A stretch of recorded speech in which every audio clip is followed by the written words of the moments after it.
One day in March of 2012, a 5-year-old girl named Maria sat on the floor of her kitchen in a city in northeast Brazil, eating an empada and watching her aunt cook some stew. An empada is very similar to the empanada in that it is a pie filled with meat, but the empada is the Brazilian version of that pie. Maria's family was actually known for their cooking, specifically their empadas. In fact, at this very moment, Maria's mother was out selling their famous empadas on street corners and in bars and local restaurants. Now, the family got by okay this way, but despite their notoriety around these empadas, they really wanted more. They wanted their family name to be respected, to be powerful. And so to try to make that happen, Maria's family basically worked 24/7. Not just on making empadas, but basically in looking for ways to kind of grow and expand the family name. In fact, while Maria was sitting on the kitchen floor, she could hear her father in the other room working. And the reason she knew he was working is because periodically she could hear him yell out with excitement. He was basically sitting there coming up with ideas of how he could make the family name even bigger and better. And when he had a good idea, he would shout out and be like, "Oh, I found it!" And in addition to constantly sort of brainstorming for ideas of how to become rich and powerful, Maria's father also was an author, and he was writing a book that he was convinced was going to be another thing that would kind of ratchet their family up the social hierarchy. But because Maria's mother and father and basically everybody in her family were so completely immersed in work all the time, it meant they didn't really pay much attention to her. And so most of the time, Maria was just kind of on her own, usually playing in the kitchen or playing in the backyard. Just then, the front door opened and in walked Maria's mother, and she was grinning ear to ear. Not only because she now had an empty tray, meaning she had sold all her empadas, but also she had brought someone along that she was really excited to introduce to Maria. Maria's mom stepped all the way into the kitchen, and right behind her was this young woman. And Maria's mother pointed at this young woman and then gestured for Maria to come over and say hi. And she told Maria that this young woman wants to become her new nanny. And so you guys can play together all the time while me and your father are out doing our work. Maria stood up and gave a shy smile to the young woman, but she wasn't sold that this woman actually would become her nanny. Because in the past, there had been other women who had come by to be her nanny, and they didn't seem to last very long. And so Maria was not getting her hopes up. Still, Maria wanted to be friendly, so she walked over and, as a gesture of goodwill, she handed this woman her half-eaten empada. And the young woman took the empada and laughed and said, "Thank you." After that, Maria's mother told her to head on out back and go play by herself for a bit, while she and this new nanny hammered out the details of her new job. And she told Maria that as soon as they were done, the new nanny would come outside and join her and they could play together. And so Maria, who was always very obedient, did as she was told, and she headed out back and entertained herself. And the whole time, as she's just kicking rocks around and pulling grass up and just kind of doing what kids do, she kept looking back at the house, waiting for the nanny to come outside. But she didn't. And after a whole hour had passed by and still this new nanny had not come outside, Maria felt really bored. And so she went inside to go look for her. A month later, Maria was out in her backyard playing by herself like usual when she heard a commotion happening inside of her house. She looked over at the house and couldn't really tell what was going on, and then she heard the sound of her mother and her father and her aunt raising their voices like they were fighting with somebody, and then all of a sudden, these uniformed police officers came charging out the back door towards Maria.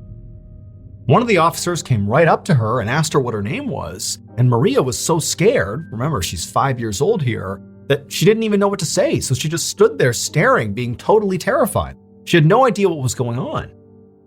But, as these police officers would soon tell her, it would turn out her entire life was one big, horrific lie. Maria's father, George Silveira, was not actually her father, nor was Maria's mother, Isabel Silveira, her actual mother, nor was her aunt, Bruna Silva, actually her aunt. In reality, those three people were not related to Maria. They were instead members of a cult called the Cartel Sect. And all these three cult members cared about was impressing the members of the cult. When they thought about, making it big, their so-called family name becoming bigger and more powerful, that was all in relationship to the Cartel Sect. They wanted the members of this cult to look at them as the most powerful and important members of that cult. And the way they tried to do that was by performing the duties of this cult to the best of their abilities, better than anybody else in the cult. And so what did this cartel care about? Well, the literal purpose of the cartel sect was to eliminate women they deemed unclean in order to reduce and purify the world's population. And Maria's family, the mother, the father, and the aunt, had become very well versed at doing this. All those nannies that came around to see Maria, well, the reason they kept vanishing is because shortly after the mother, the father, and the aunt introduced them to Maria and said, "Oh, she's going to be your new nanny," they would shoo Maria out into the backyard, and then they would murder the nanny because this person had been deemed unclean. They would cut their throats and stab them to death. But that wasn't all. That wasn't enough cleansing. After they murdered these women, they would then butcher them and stuff the human meat into their famous empadas and sell them to the people in town. They literally were feeding people in this city human meat. But the cult and the cannibalism and the murders were not actually the biggest shock of this story.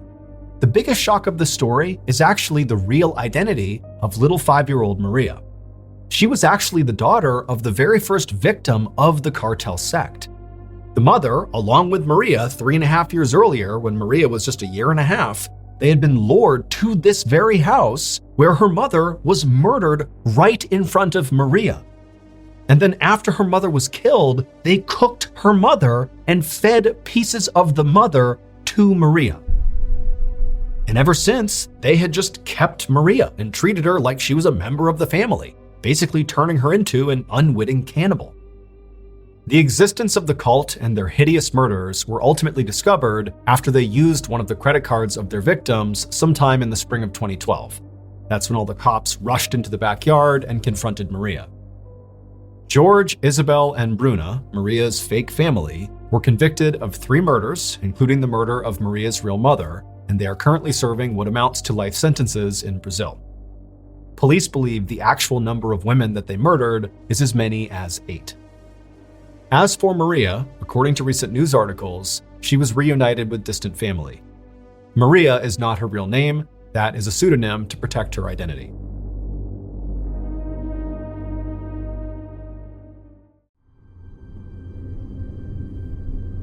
On the afternoon of July 18, 1997, a man was driving down a road surrounded on both sides by trees in a rural part of Wisconsin called Douglas County. There were no other cars on the road, and so this guy was driving pretty fast. And as he rounded this bend in the road, something out the passenger side window on the side of the road in the grass caught his eye.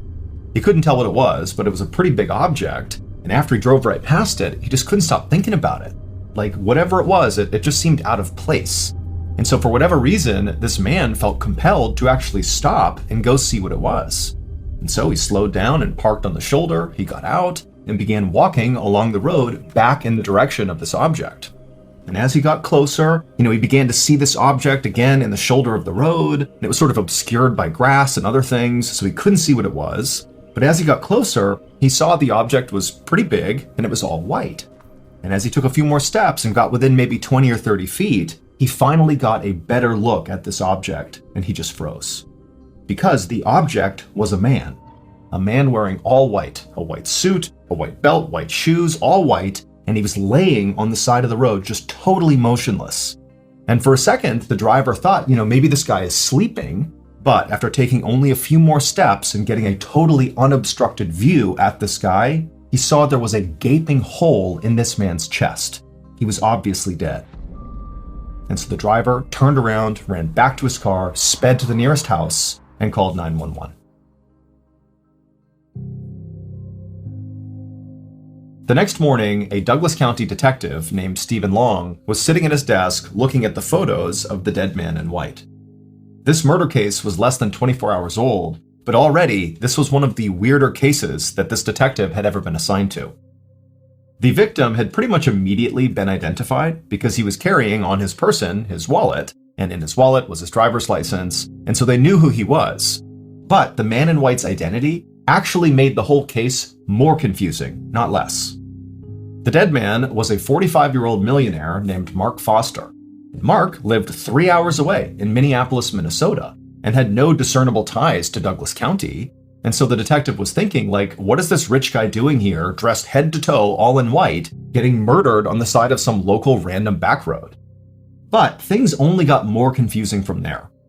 After the medical examiner did Mark's autopsy, he told Detective Long that he had discovered a note inside of Mark's shoe. And the note just said, "Jack Frazier isn't here, but it's Jimmy Bailey, or a lookalike? I hope I'm okay." Now, nobody, including Detective Long, had any idea what this note meant. It was far too cryptic. But when they ran Jack Frazier and Jimmy Bailey's names through their database, the police discovered that both of those men, one, existed, and two, they lived in Minnesota, same as Mark Foster. And so naturally, Detective Long began to suspect that maybe those two men were connected in some way to Mark Foster. Maybe they were involved in his murder, or maybe they were actually his killer or killers. He didn't know, but it was his best lead. So Detective Long decided he would just have to go to Minneapolis to try to find out more. A few hours later, Detective Long parked his car at the Minneapolis police station. He got out and walked inside the building.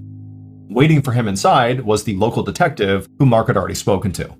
And so after meeting this detective, the two of them went into an interview room where Mark Foster's wife was waiting for them. And right away, Detective Long noticed that she was very pregnant and at least 15 or 20 years younger than Mark. But despite that, she seemed very composed. It would turn out she'd already been told about her husband's death, and she was basically resigned to the fact that she was here to try to answer questions to figure out what happened. And so the detective sat down and they began to interview her. And then when they brought up the note that was found in Mark's shoe, specifically when they said the two names that were on that note, Jack Frazier and Jimmy Bailey, when they said that, it triggered something in Mark Foster's wife. She immediately began to cry. And then in between sobs, she would tell the detectives that she knew who those two men were. She told them that she had previously had relationships with both of them before marrying Mark. And she said after she married Mark, Jack and Jimmy became very jealous. They didn't like the idea that she had chosen Mark over them. And so she had always felt like those two, Jack and Jimmy, sort of had it out for Mark as a result of this romantic rivalry.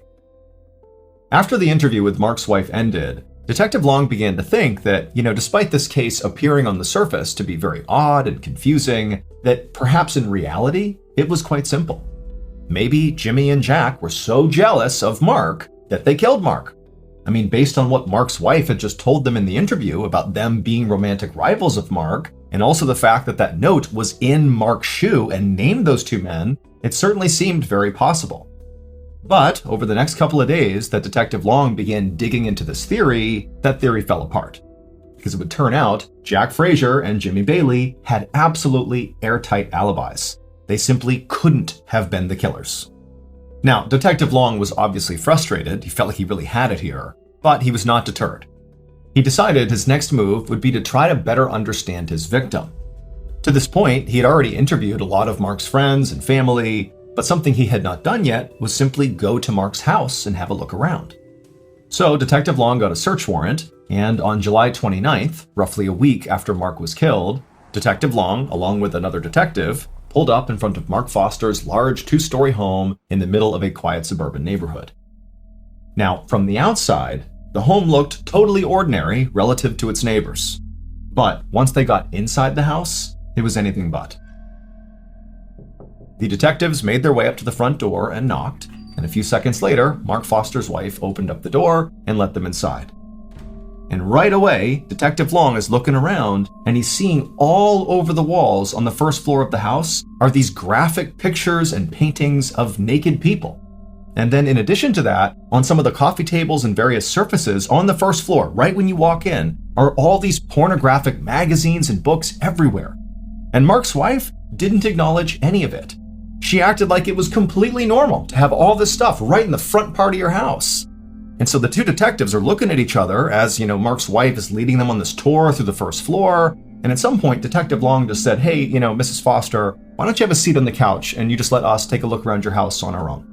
And so she said, okay. She sat down on the couch, and then the two detectives, they left the living room, went back to the front of the house, and made their way upstairs.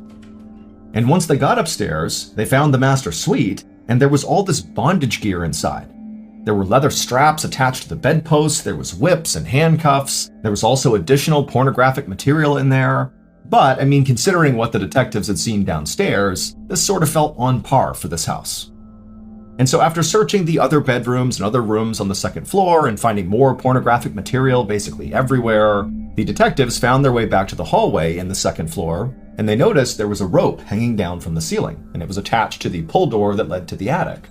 And so the two detectives, they walked over, they pulled the rope down, it revealed this fold-out set of stairs that came down from the attic, and once those were in place, the two detectives began climbing up. And once they got up there, they discovered that this attic was not a storage space like many attics are in American homes. Instead, this attic was a fully functional room that sort of resembled like a satanic dungeon of sorts. All the walls were totally jet black, and there were all these burned out candles all over the place and tarot cards littering the floor. And on the back of the attic, basically all the way on the other side, there was what appeared to be an altar that sort of overlooked the entire room. And on the altar were more candles, and there was a voodoo doll. It's totally creepy, and the two detectives are looking at each other like, what's going on here? And so the detectives, they climbed all the way into the attic, and then slowly began walking across towards the altar. And when they got close enough to actually see the altar up close, they just froze. Because sitting on the altar, in addition to the candles and the voodoo doll, were two business cards. Their own business cards. Detective Long and his partner immediately went downstairs and confronted Mark's wife about the attic. Like, what's going on up there? Why are our business cards on your altar? But Mark's wife, the second that attic was mentioned, went silent. She refused to speak about anything to do with the attic. And so after a minute, realizing this conversation was going nowhere, Detective Long and his partner called for backup. And as they waited for backup, the two of them stepped away from Mark's wife and began speculating like, is this a cult? Was Mark a part of a cult that ran it out of his attic? Like, what's going on here? And are we being targeted by the cult? Is that why our names are on the altar? A few minutes later, backup arrived, and they would do a much more extensive search of the property. But other than finding more pornographic materials and, bondage gear, there really wasn't anything else substantive that connected Mark or his wife to what happened to Mark, or what Mark was even doing in this house. Was he in a cult? They didn't know. And so ultimately, Detective Long and his partner told Mark's wife, who still is being quiet at this point, that she should not leave town because they were going to follow up with her soon. Now, in fairness, Detective Long couldn't tell if Mark's wife was being silent and not talking about what was going on in her house because, she was complicit in some way in what happened to Mark, or if she was maybe being threatened by somebody and she was afraid to talk. They didn't know. But either way, after leaving the property after the search was over, Detective Long and his partner felt like their next move was to try to learn more about cults. They needed a cult expert. And it just so happened there was an occult bookstore very close to Mark's house. And so they decided they would start there.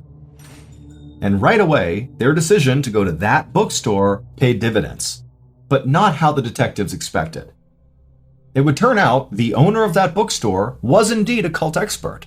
But much more importantly, and relevant to this case, was that the owner happened to personally know Mark Foster. And he told the detectives that Mark came to his bookstore all the time, and also the owner said he knew a bunch of Mark's friends. And so by the time the detectives left the bookstore, they had learned a little bit about cults, but more importantly, they left with a list of names the owner had given them of known associates of Mark Foster who maybe were involved in whatever was going on in Mark's house. And so maybe they had information about what happened to Mark. The detectives were able to track down everybody on this list very quickly, and they were all young people in their 20s. And in each of the interviews they conducted, each of these young people were very open about being in what they called a religious group that they said Mark was a part of as well. Now, the detectives theorized that this religious group was very likely a cult, like they believed, but they didn't call it a cult, they called it a group. But the detectives didn't let up. They kept pressing these people until eventually a new name surfaced, Greg Freisner. Now, none of these people said Greg was in charge of the cult. Instead, they just sort of said, well, talk to Greg if you want more information about our group. The detectives naturally began to wonder if this Greg person was the cult leader, or maybe he was Mark's killer, or maybe he was both. But regardless, it seemed pretty apparent that they needed to talk to Greg because he might have more information about what happened to Mark. It took a few days, but the detectives were able to track Greg down and they brought him in for an interview. And boy oh boy, did Greg have a story to tell.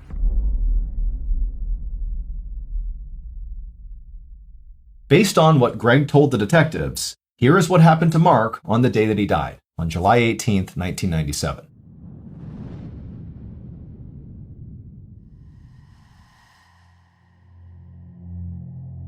On that day, Greg Freisner met Mark Foster at Mark's home.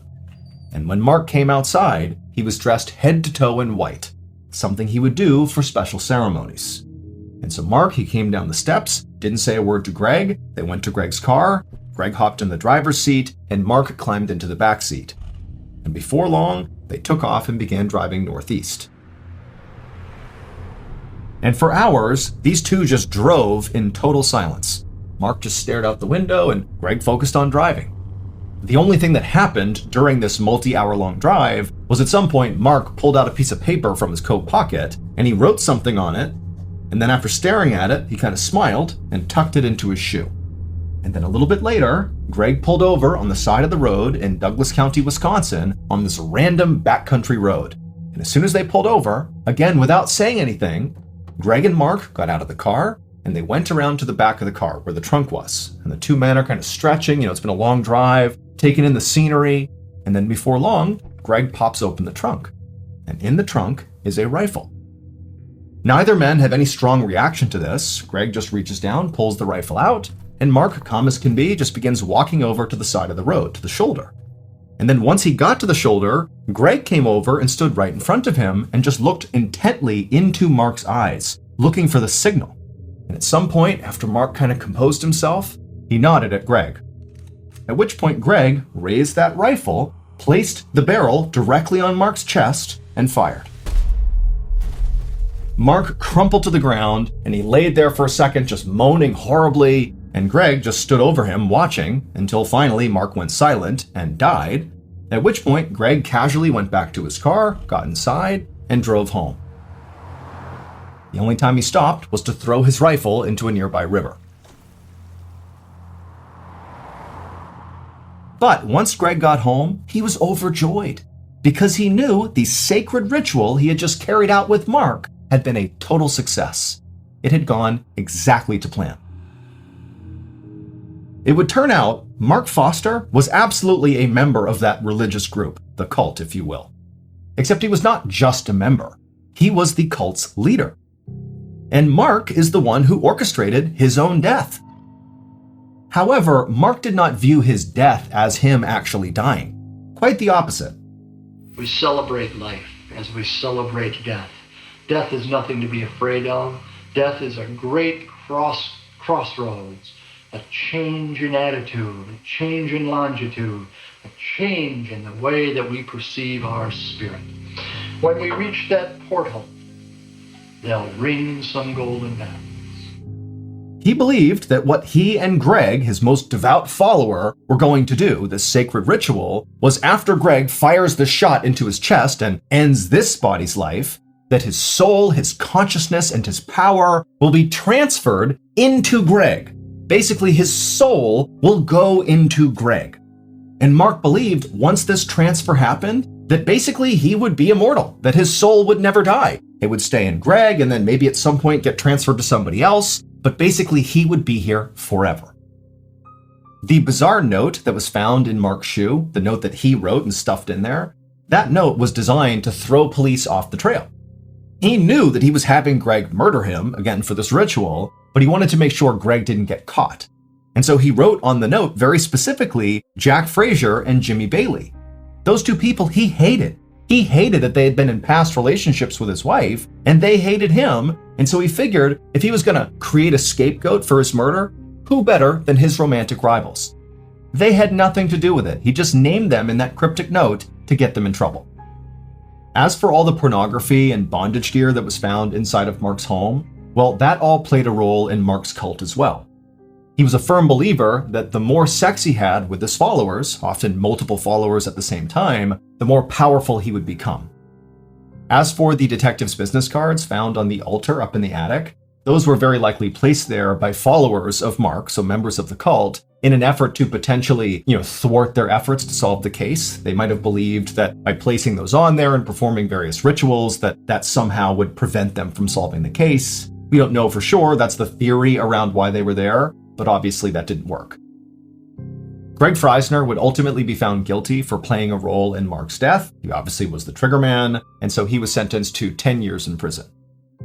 As for Mark's wife, although she definitely knew about the cult and may have been a participant, there was never any evidence that actually connected her to Mark's murder, and so she was never charged with any crime. This episode is called She Haunts Me. On a spring morning in 1889, a 29-year-old doctor named Harold Metcalf was sitting in his parlor in the tiny town of Exeter, Rhode Island, when he heard his telegraph machine start clicking. He got up, walked over to the large metal machine, and watched it slowly print text onto a long, thin piece of paper. When it finished printing, Dr. Metcalf tore off the paper and read the telegram. It was a message from one of his neighbors, a farmer named George Brown. George said in this telegram that his only son, 22-year-old Edwin, had fallen ill, and he desperately needed Dr. Metcalf's help. The doctor let out a long sigh. He knew the Browns well. They'd once been a happy family of 9, with George, his wife, their 6 daughters, and their son, but Dr. Metcalf was all too aware of the tragedy that had struck the family over the past few years. 7 years ago, George's wife had come down with a mysterious disease that some locals called the White Death. It caused horrible symptoms like chronic fevers, extreme weight loss, and uncontrollable coughing. People with the disease grew pale and weak, and they got so emaciated that they looked like skeletons. It was like the disease literally drained the life out of them. Now, there were a lot of supposed treatments for the White Death, things like riding on horseback every day or drinking brown sugar mixed with water, but Dr. Metcalf knew these remedies did not work. In fact, he knew there was just no proven way to cure the White Death. Now, Dr. Metcalf had tried to help George's wife 7 years earlier by prescribing healthy food and exercise, but she still just kept on getting sicker. And in fact, she would die a year later, and then almost immediately afterwards, one of George's daughters also began showing symptoms of the dreaded disease. And again, Dr. Metcalf tried to help, but there was nothing he could do, and she also died within just a few months. Even though Dr. Metcalf knew the White Death was basically incurable, he still felt guilty for not being able to help George and his loved ones. And now, after reading George's telegram, Dr. Metcalf feared that Edwin might be the latest member of the Brown family to contract the deadly disease. But there was only one way to find out. Dr. Metcalf quickly packed his medical bag, threw a saddle on his horse, and raced off towards the Browns' farm. 15 minutes later, Dr. Metcalf trotted his horse along a thin country road in Exeter. To his right, he saw a vast field overgrown with weeds, with a crumbling country house right in the center. It was once a prosperous farm, but was now abandoned. The sight made Dr. Metcalf sad. He'd lived in Exeter his whole life, and he'd watched the quaint farming community turn into sort of a ghost town. The Civil War and the White Death had decimated the community, leaving only a third of the population alive. In fact, these days, the town was more commonly known by its nickname, Deserted Exeter. After riding for a few more minutes, Dr. Metcalf reached a modest house on 40 acres of farmland. He knocked on the door, and right away, George Brown answered. He looked haggard, and he quickly led Dr. Metcalf to Edwin's bedroom. Inside the room, the doctor saw Edwin's wife and 5 remaining sisters crowded around a big 4-poster bed. Edwin was lying on the mattress in plain sight, but Dr. Metcalf barely could recognize him. The once husky farmhand had become bony and pale. His cheeks were sunken, his eyes were glassy, and when he tried to speak, he fell into a violent coughing fit. It was obvious to everyone, including the doctor, that Edwin had been gripped by the White Death. As Edwin tried to catch his breath, his father, George, approached the side of the bed and looked at the doctor and asked if there was anything he could do. Dr. Metcalf began rattling off his regular treatment plan, healthy food and exercise, but George stopped him. He said they'd already tried those things with his wife and his daughter, and they hadn't worked. There had to be something different they could try. Dr. Metcalf hesitated, but then he said, yeah, there was another option. But he told them it was an experimental treatment, and so he couldn't guarantee it would work. George said he didn't care. At this point, he was willing to try anything to help Edwin. So Dr. Metcalf explained that some physicians believed that the White Death was caused, or at least was made worse, by living in humid climates, like Rhode Island. So it might help if Edwin moved out of Rhode Island and went somewhere with completely different weather. The doctor suggested Colorado Springs, Colorado, because it was a mountain town with very dry air and high elevations, and so it would be a drastic change from Rhode Island. But there was one really obvious problem. To get to Colorado, Edwin would have to travel 2,000 miles, and this would mean days and days of riding trains and horses, all while Edwin was severely ill, like it wasn't clear if he would live through the journey. Plus, his whole family couldn't just go with him, it would basically be Edwin and maybe his wife. And so after explaining this experimental protocol, Dr. Metcalf went quiet and just watched the Browns as they considered what he had just said. And it was obvious the entire family was very upset and didn't know what to make of this, but at the same time, they knew they had no other choice. And so as the sisters kind of held back tears and whispered amongst each other, and as George looked up at the doctor not sure what to say, finally Edwin, from the bed, croaked out the first words he'd said that day. He said that yes, he and his wife would go to Colorado.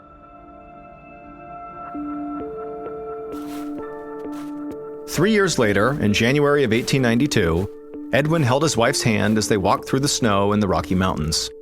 The high elevation and dry air in Colorado Springs had worked like a charm. Edwin was back to feeling like his normal self again. After walking a bit longer, Edwin told his wife they should head back home for lunch. When they got to their house, Edwin's wife rushed inside out of the cold, but Edwin stayed for a second and checked the mailbox for any letters from his dad and sisters. And he found there was an envelope, so he opened it and he unfolded the note inside.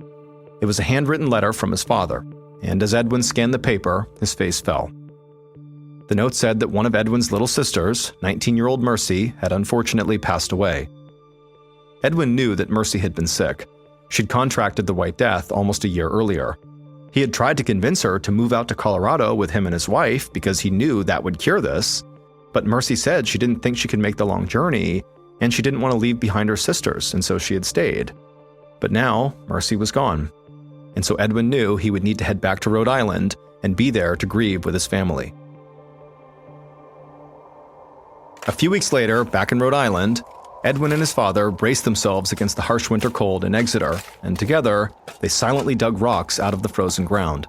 They were trying to prepare the field for planting in the spring. It was hard work, but the physical labor was actually a welcome distraction from their grief. Edwin pushed a sharp shovel into the ground, and as he wedged another rock out of the soil, he suddenly felt like a heavy weight was pressing down on his chest. He dropped his shovel and started coughing so hard that it stung his throat. He put a hand over his mouth to block the cough, and when he caught his breath and moved his hand away, he saw that his palm was now speckled with blood. When he looked up, Edwin saw his father staring at him with a horrified expression. They both knew what this meant. Now that he was back in Rhode Island, Edwin's case of the White Death had returned. In March, about a month later, George woke in the night to the sound of his only son coughing violently. George jumped out of bed and rushed to the kitchen to grab a cup of water, and then made his way into Edwin's room, which was dimly lit by an oil lamp. Edwin had become so sick after contracting the White Death that he couldn't go anywhere, and he had been bedridden for the last 2 weeks here in Rhode Island. It was like all the progress he'd made living in Colorado had now been undone, and he was now sicker than he'd been before. He looked frail and gray, and George could see spots on the white bedsheet from where Edwin had been coughing up blood. George held out the cup of water for his son, and Edwin grabbed the glass with shaky hands and drank it in between coughs. Then Edwin looked at his father, and in a hoarse and frightened voice, he said something that terrified George. He said, "She was here. She haunts me." George just stared at his son. He had no idea what his son was talking about, but before George could ask, Edwin was gripped by another coughing fit, and the only thing George could think to do was send for Dr. Metcalf. Less than an hour later, George stood by Edwin's bedside as Dr. Metcalf examined his son. Now, George knew his son was in very bad shape at this point, but he was still shocked when Dr. Metcalf, after examining Edwin, turned to George and just said, "It's in God's hands now." There was apparently nothing he or anyone else could do to help Edwin. George was beyond devastated. He had lost his wife, 2 daughters, and now he was just counting the days until his only son passed away too. He felt totally powerless. But Edwin, despite hearing this grave news, was putting on a brave face. With his voice still hoarse from coughing, he asked his father if he had any whiskey. If his days were indeed numbered, well, they might as well enjoy the last few moments. George nodded and headed to the kitchen, and as he was taking glasses out of the cabinet for the whiskey, he heard a knock at the door, which was odd because it was well past midnight and he never had visitors this late. George set the glasses down, made his way to the door, and opened it up to see 6 of his neighbors standing there on the porch. One of them, an older woman with graying hair, said they'd heard that his son Edwin was sick, and a few of them had seen Dr. Metcalf come over earlier, and so they were concerned. But they said they were not just here to pay their condolences, they were here to try to save him. George had to stop himself from letting out a very bitter laugh. He already knew no one could help his son. No one had been able to help anybody else in his family when they had the White Death, and it was just a matter of time before his son died. But he let the neighbors inside anyway, if only because seeing a few familiar faces might lift his son's spirits. When George and the visitors rounded the corner into Edwin's room, most of the neighbors went to Edwin's bedside to say hello, but the older woman walked directly towards Dr. Metcalf and began speaking to him in a very hushed voice. George was curious, so he walked closer to listen, and he heard this woman tell Dr. Metcalf that she actually knew how to cure Edwin. The doctor told her that was not possible, nobody could cure this sickness. But the woman said Edwin was not sick, he was actually cursed by a vampire. George watched Dr. Metcalf's face go red with anger. He told the woman that she was being absolutely ridiculous. The doctor then looked over at George like he wanted somebody to back him up here, but George was desperate enough to consider anything at this point, and as crazy as a vampire's curse sounded, he didn't think it was that far-fetched, and so he wanted to hear more from this woman. After all, the White Death had made his loved ones look like the life was being sucked out of them, almost like a vampire was draining their blood. And just earlier that night, Edwin had said something to George that totally caught him off guard when he said, "She was here, she haunts me." And so George wondered if maybe his son was referencing this vampire. And so George turned from the doctor to his son and asked him about what he had said earlier about somebody being in the room with him, somebody haunting him. And Edwin croaked out that earlier, when he was alone in the room, he had seen this woman standing in the corner of his bedroom, staring at him with cold, dead eyes. Now, he said he didn't know if this had been a dream or not, but it had felt so real that now he was scared to death from the experience. To George, his son's testimony only seemed to strengthen the neighbor's vampire theory. However, George told the older woman that he wanted proof that this really is what was going on, that a vampire was behind what was happening to his family. And so the older woman called over another one of the neighbors, a farmer that George sometimes shared crops with, and he told George and Dr. Metcalf that he'd seen cases like this before. He explained that sometimes when a person died, a dark supernatural force would take over their body and cause them to leech the life out of their surviving loved ones, even from beyond the grave. These people were not really dead, the farmer said. They were vampires. At this point, the older woman interrupted the farmer and said to figure out which one of George's deceased family members was the vampire, all they had to do was exhume the bodies of his wife and 2 daughters. If one of the women's bodies hadn't yet decomposed, or if her heart still contained blood, that was a telltale sign that she was the vampire. To George, this whole process sounded barbaric, and he couldn't bear the thought of seeing his wife and children's decomposing bodies. But for all he knew, his neighbors could be right, and this could be his only chance to save his only son. So George gave the neighbors his blessing to go dig up his family members' bodies, and then George turned to Dr. Metcalf and, said he couldn't go and see this, and so asked the doctor to please go to the graveyard on his behalf. That way the doctor could be his eyes and also be the voice of reason. A few minutes later, Dr. Metcalf trudged through the dirt, lagging behind the neighbors, as they made their way toward the Chestnut Hill Cemetery. Between the 7 of them, they had 3 small lanterns, one of which Dr. Metcalf was holding to light his way. As the doctor walked along, he could hear the neighbors up ahead of him whispering about this vampire and what they were going to do, and it was hard for the doctor not to feel totally annoyed because he did not believe a curse was behind what was happening to George's family. But he reminded himself that George was utterly desperate and had really kind of convinced himself that maybe this curse really was the thing, and Dr. Metcalf didn't have the heart to just completely shoot it down. And so if this is what it took, going along with the neighbors to the graveyard to prove that George's son Edwin was not suffering from some kind of ridiculous curse, then ultimately this was worth it. Eventually, the neighbors and the doctor reached the cemetery's iron gates, which creaked as the farmer pushed them open.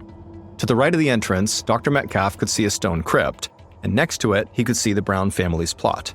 and it didn't take long for the group to locate the tombstones they were looking for. Dr. Metcalf stood a few feet away and watched while 2 of the neighbors held up lanterns and 3 others stuck shovels into George's wife's grave. They threw dirt to the side until eventually they unearthed her wooden coffin.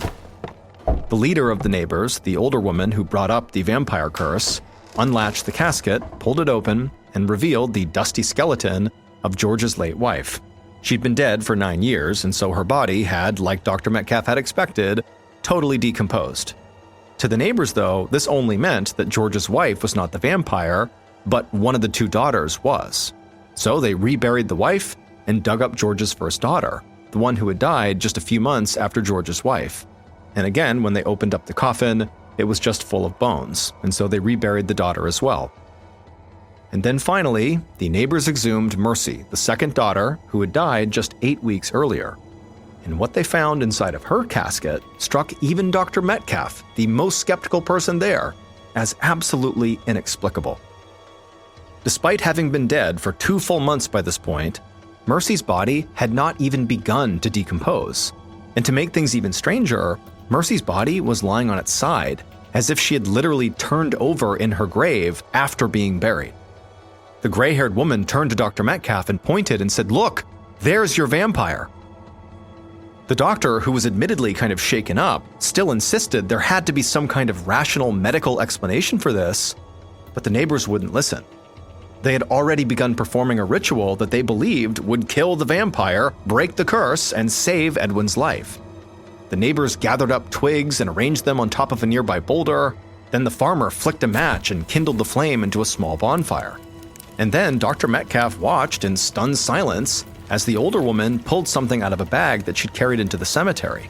And in the flickering light, he saw a flash of silver, and he realized what the woman had pulled from her bag was a huge kitchen knife. And then Dr. Metcalf looked on in horror as the woman stuck that blade directly into Mercy's abdomen, slicing her stomach open, and then the woman reached up under Mercy's ribs and pulled out her liver and her heart. And then after opening them up, both organs were indeed still full of coagulated blood, as though Mercy's body had been using these organs recently. At this point, the old woman placed Mercy's organs on top of the fire and let them burn down to ash. But after that, the ritual was not done. The older woman pulled something else out of her bag. It was a jar full of water, and she unscrewed the cap. Then she scooped the ashes of the organs and put them into this water, then closed the jar and shook up the contents. The woman said the ritual was almost complete. All they needed to do now was have Edwin drink this entire concoction of water and his sister's burned organs. The neighbors turned and began marching out of the cemetery, and Dr. Metcalf, who was still just shocked by everything he had just seen, kind of chased after them, begging them to stop, but none of them even looked back. They were on a mission.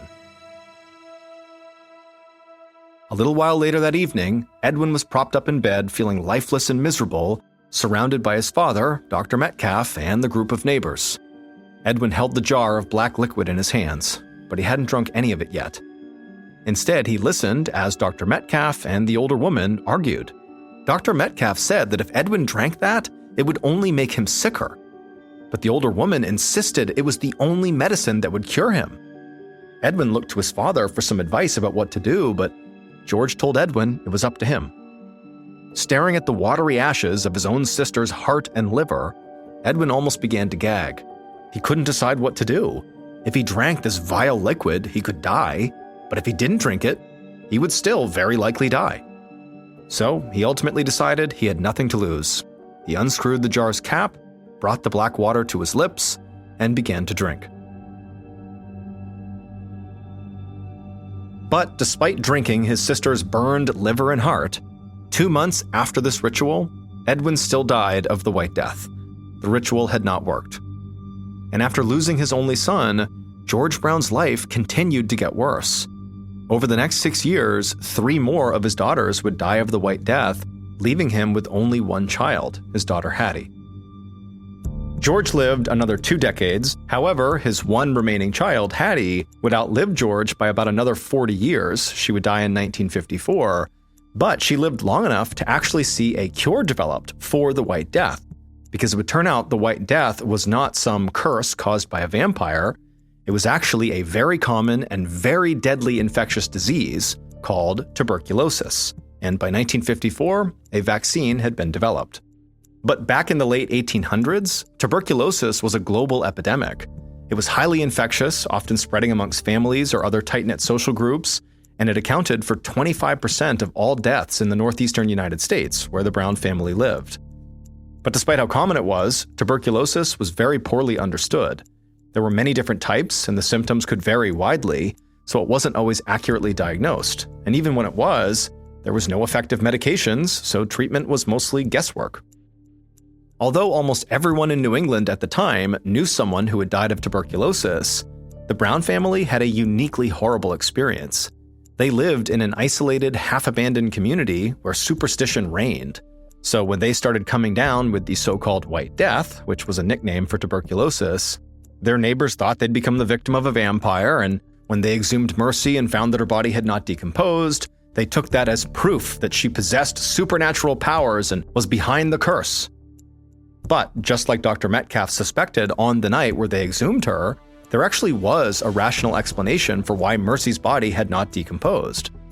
Mercy died in the middle of the harsh New England winter, when the ground was so frozen that it would have been impossible to actually dig a grave. So instead of being buried underground in the cemetery next to her mother and sister, she was still buried in the cemetery, but above ground in that stone crypt, where her body was naturally frozen and preserved. As for why her body appeared to have rolled over inside of her coffin, that was most likely because the neighbors had moved the casket as they opened it and sort of accidentally shifted her remains. However, Mercy's reputation as a vampire lived on, and her story made headlines all across the country, and in fact, in 1896, one article about Mercy the Vampire made it into the hands of an aspiring novelist named Bram Stoker. He would release Dracula 1 year later, and the book featured a young woman who was turned into a vampire and later had her body exhumed. The character's name was Lucy, a combination of Mercy and her middle name, which was Lena. One afternoon in mid-July 2014, 59-year-old Jack Parks and his fiancée, Carol LaPaya, walked through their neighborhood of Kennedy Township, Pennsylvania. Jack sported a black fedora, wireframe glasses, and a lopsided grin beneath a graying mustache. Carol hung on his arm, smiling at how her engagement ring sparkled in the sunlight. As they walked, they passed by several neighbors who were outside doing yard work or talking. Jack and Carol waved to each person as they passed, and everyone waved back. Their neighborhood was a close-knit, working-class community 10 miles outside of Pittsburgh, and everybody seemed to know each other. In fact, Jack even had family on this street.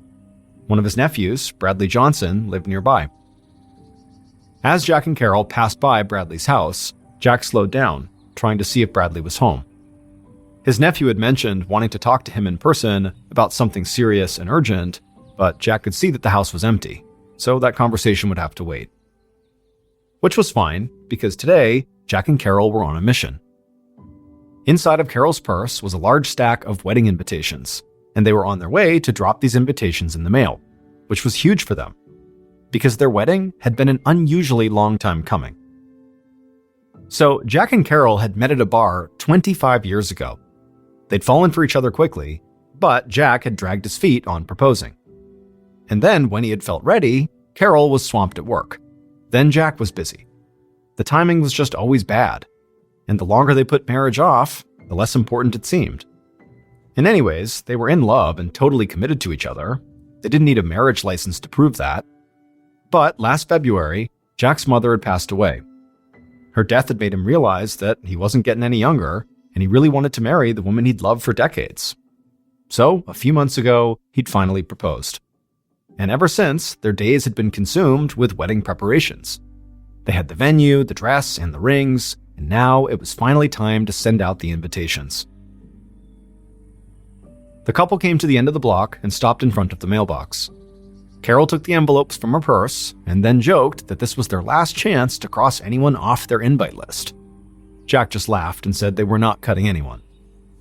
So Carol pushed the envelopes through the mailbox slot until only one invitation remained. Carol hesitated for a second, looking at the name on that last envelope.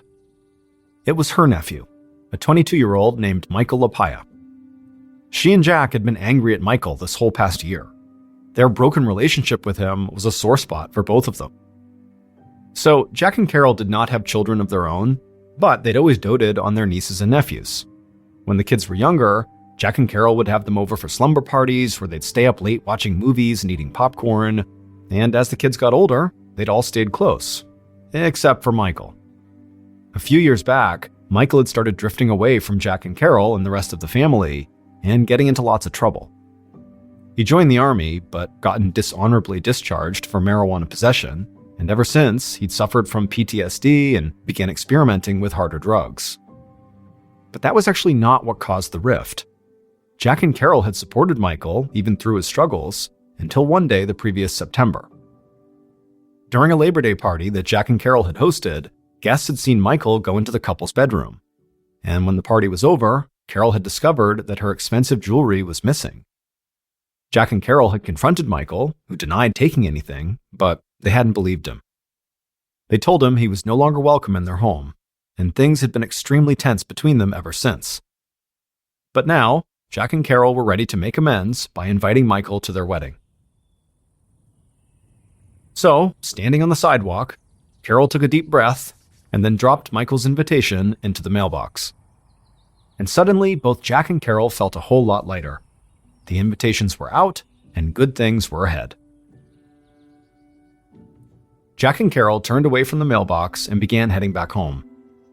As they reached their driveway, Jack waved to a few men standing directly across the street, outside of a small factory called Silver Star Meats.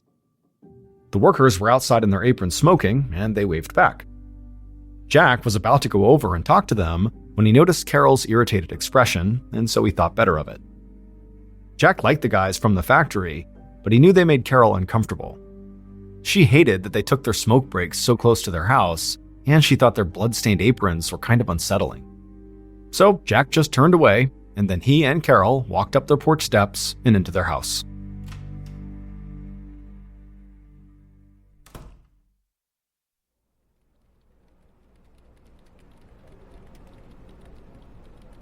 A few days later, on Monday, July 21st, Carol sat at her desk at work, reviewing her to-do list for the wedding. The ceremony was just 6 weeks away, and there was still a lot to figure out. But then, at 10:45 a.m., her cell phone rang. And to her surprise, it was Jack's realtor. Jack had hired this realtor to sell his mother's house after she had died, and now the realtor said some potential buyers wanted to see the house that afternoon. She wanted Jack and Carol to meet her there at 4 p.m.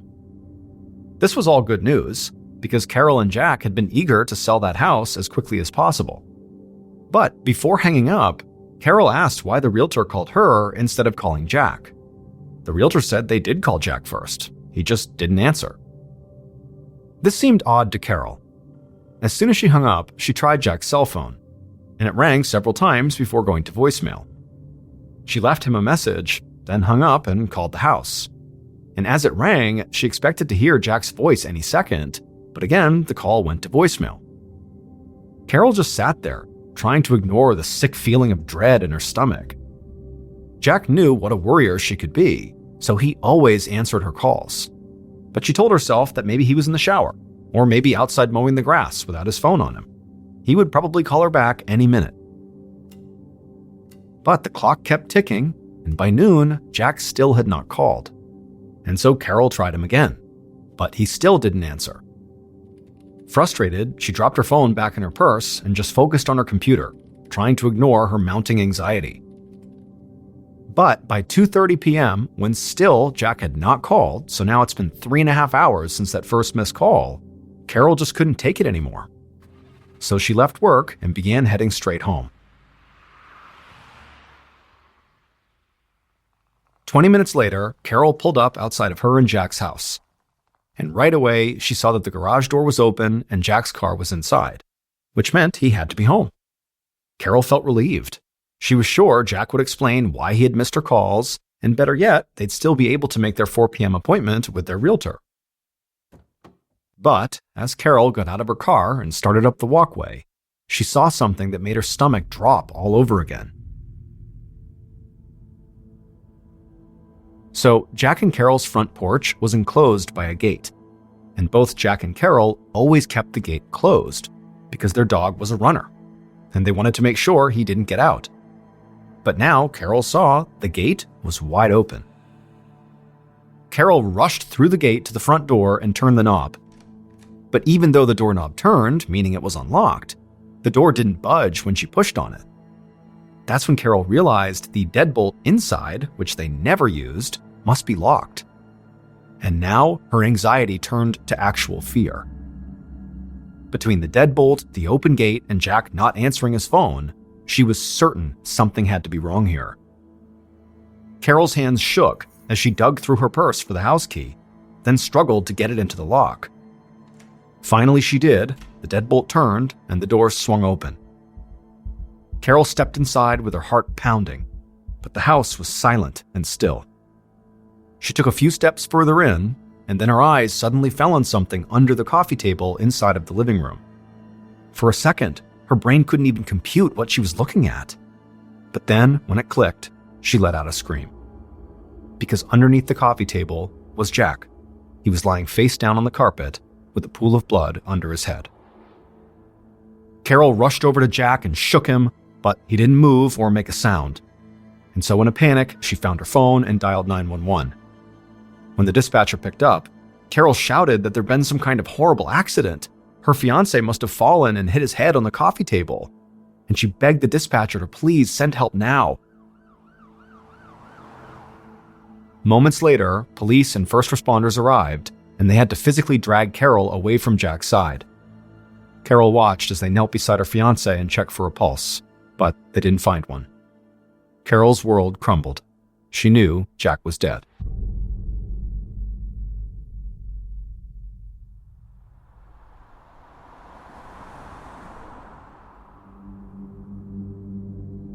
A short while later, Detective Lori McKeel of the Allegheny County Homicide Unit arrived on the scene. A perimeter was already established, and the house was crawling with police. But before McKeel went in, she looked around outside.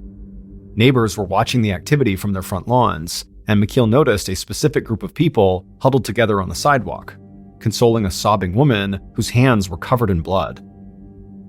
McKeel guessed this must be the victim's partner, and the people around her were her family. But before speaking to her, the detective quickly made her way across the yard and went inside of the house. Inside, officers and forensic techs searched the front room for evidence. McKeel had already been briefed on this case, so she knew the victim's name was Jack Parks, and his fiancée had found him dead after an apparent fall. McKeel went into the living room, where Jack's body lay face up, partially underneath the coffee table. There was a lot of blood, and at first glance, a fall didn't seem out of the question. However, when she crouched down to get a better look, she found a small hole behind Jack's right ear, toward the back of his skull. It was a gunshot wound, which meant this was no accidental fall. This was a murder. McKeel stood up and told the other investigators nearby to keep their eyes peeled for bullet casings or a gun. Then she continued scanning the house. The house was lived in, but relatively neat, with boxes of what looked like wedding favors stacked in the hall. But when McKeel stepped inside of the master bedroom, she saw this room had been totally ransacked. Dressers were overturned and drawers were pulled out. Several jewelry boxes lay empty and discarded on the carpet. Either this was a robbery, or someone had staged the scene to make it look like one. As McKeel made her way back to the living room, she saw several photos of what looked like a seemingly loving couple about to get married. But McKeel's training told her not to take anything at face value. Every relationship had its problems, and a deadline like a wedding could bring tension to the surface. So before McKeel did anything else, she wanted to speak to Jack's fiancé. If there were any skeletons in the couple's closet, she needed to know about them. Later that afternoon, Detective McKeel sat with Carol in an interview room at the police station. McKeel knew that so far, nobody had told Carol much of anything, including the fact that Jack's death was a murder, not an accidental fall. And from McKeel's point of view, this was a good thing. The romantic partner was always the primary suspect in a murder. And so McKeel wanted to study how Carol behaved in their interview before she told Carol anything about the investigation. So McKeel started slowly, asking basic questions about Carol's relationship with Jack. But as Carol calmed down and opened up, McKeel began to probe deeper. She asked if either Carol or Jack was getting cold feet about their wedding. And why did it take them so long to get engaged? Were there suspicions of infidelity? What about money problems? McKeel watched Carol for any hint of defensiveness or anger. But while Carol did deny having any problems with Jack, she didn't seem mad at being asked about it. She just seemed confused. So, McKeel decided to ask a question that she knew would increase the pressure, by making it obvious that Carol was now a suspect in a murder. The detective looked into Carol's eyes and asked her if she owned a gun. And at this, Carol froze. After a second, she asked why she was being questioned about a gun when her fiancé had fallen. McKeel stayed quiet and watched as Carol's expression changed from confusion to understanding. Carol just looked at McKeel and said, "Are you saying Jack was shot?" And then Carol just began sobbing. Even though McKeel could not officially rule Carol out as a suspect yet, she did think Carol's reaction to this was very genuine. So McKeel handed Carol a box of tissues and asked in a gentle voice if Jack had any enemies. Through tears, Carol said no. In fact, if anything, Jack was sometimes too friendly. Recently, Carol said she'd come home to find Jack hanging out in the living room with one of the workers from the factory across the street. Carol said she'd been mad at him for letting a stranger inside of their home. And then after that, Carol just broke into more sobs. McKeel narrowed her eyes as she thought back to Jack and Carol's ransacked bedroom. Crime scene techs were still processing the scene, but it had looked like theft was at least part of the motive. So if Jack really had no enemies and his murder was not personal, then this being a robbery by a stranger, like a factory worker, was a definite possibility. McKeel knew that if Jack and Carol's home really had been robbed during this murder, then whoever did the robbery would likely try to unload the stolen goods quickly. And the easiest way to do that was to sell them to a local pawn shop. So, the day after Jack's murder, McKeel got a list of the items missing from Jack and Carol's home, which included several expensive watches, rings, and other pieces of jewelry, and contacted every pawn shop in the immediate area. But none of them claimed to have any of the missing jewelry yet, so McKeel left descriptions of the items along with their number. McKeel also contacted the City of Pittsburgh Pawn Division, which kept an extensive database of pawned items, and gave them descriptions of the stolen jewelry as well. It was sort of like she was fishing, and so McKeel knew she had to be patient. So, while she waited to hear back, she began looking into the workers from the Silver Star Meats Factory.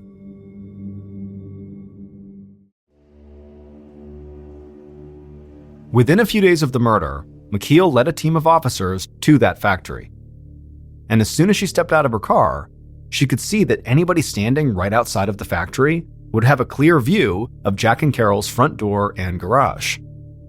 From speaking to Carol, she knew Jack had been friendly with several factory employees, and on at least one occasion had invited them into his home. And so those types of visits would have been perfect opportunities to learn the layout of Jack and Carol's house and to figure out where they kept their valuables. Once inside the factory, McKeel and her officers began interviewing close to 40 workers, one by one. And pretty quickly, they identified the man who'd been invited by Jack into their home. His name was Ronald Blevins, and he had a criminal history of petty theft and assault. To McKeel, this was promising. But Blevins had not been at work on the day of Jack's murder because he was on a scheduled vacation. Now, McKeel did not think this made him any less of a suspect, but this early in the case, there wasn't any physical evidence to connect him to the crime, so she couldn't arrest him. As McKeel and her team left the meat factory, she felt a bit deflated. She really needed the forensics to come back if she was going to make any real progress on this case. Fortunately, though, there would be new evidence for her waiting back at the station.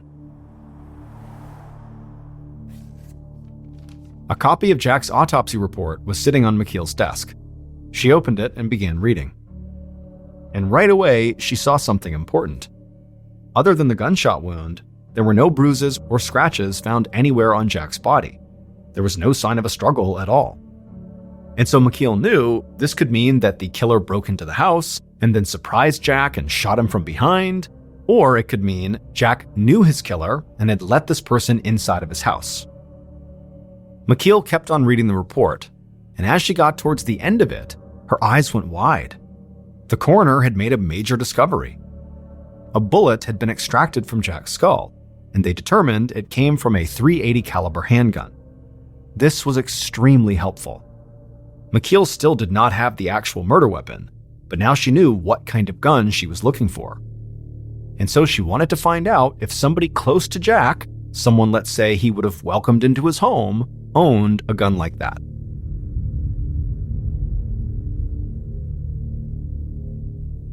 Over the next few days, Detective McKeel interviewed Jack's friends and family, and most of them echoed Carol's comments that Jack got along with everybody, and no one McKeel met with claimed to own a .380 caliber handgun. And so McKeel felt like she was quickly running into yet another dead end. That was until a few people mentioned a fight Jack had had with Carol's nephew at a Labor Day party. And also folks mentioned that one of Jack's nephews, so a different nephew, was looking to hash out a serious and urgent matter with his uncle in the days right before the murder. The people who mentioned those two nephews said that the nephews had been really close with Jack for most of their lives. But McKeel knew those relationships could have turned bad as soon as jewelry or money got involved. So she went to interview both men immediately.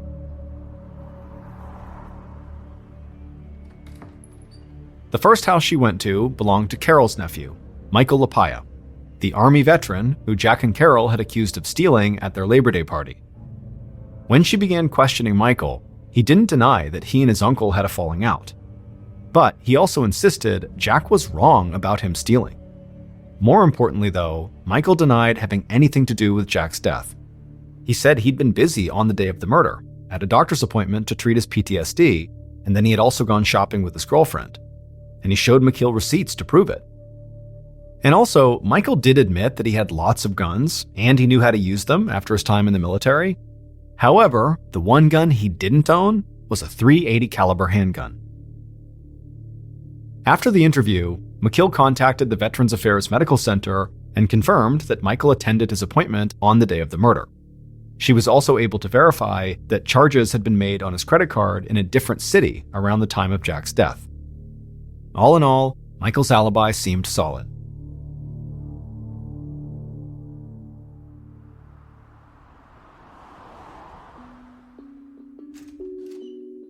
So, Detective McKeel headed back to Jack and Carol's neighborhood to meet with the second nephew that Jack's friends and family had mentioned.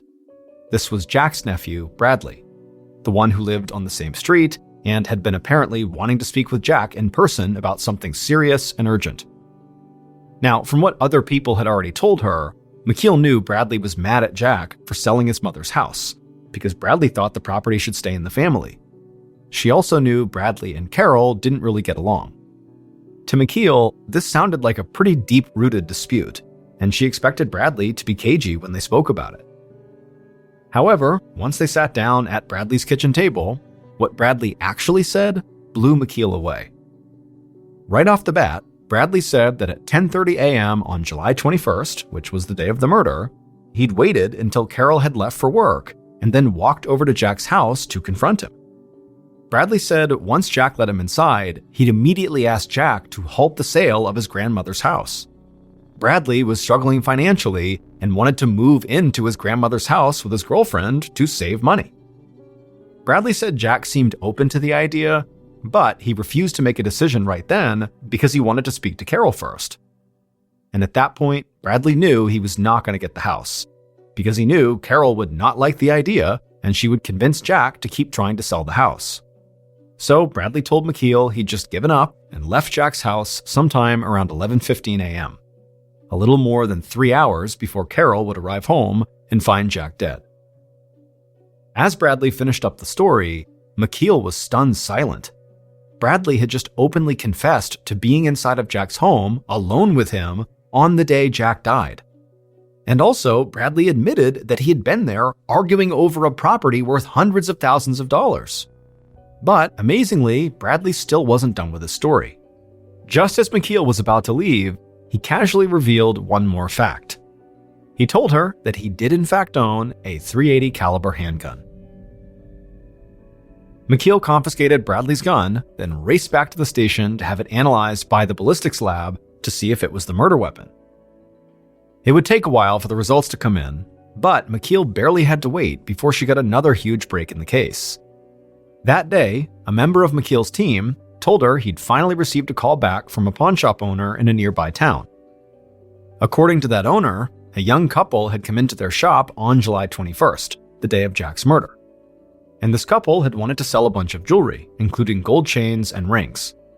And the owner noticed that several of these pieces had been smashed and mangled, which made the owner suspect that these could be stolen.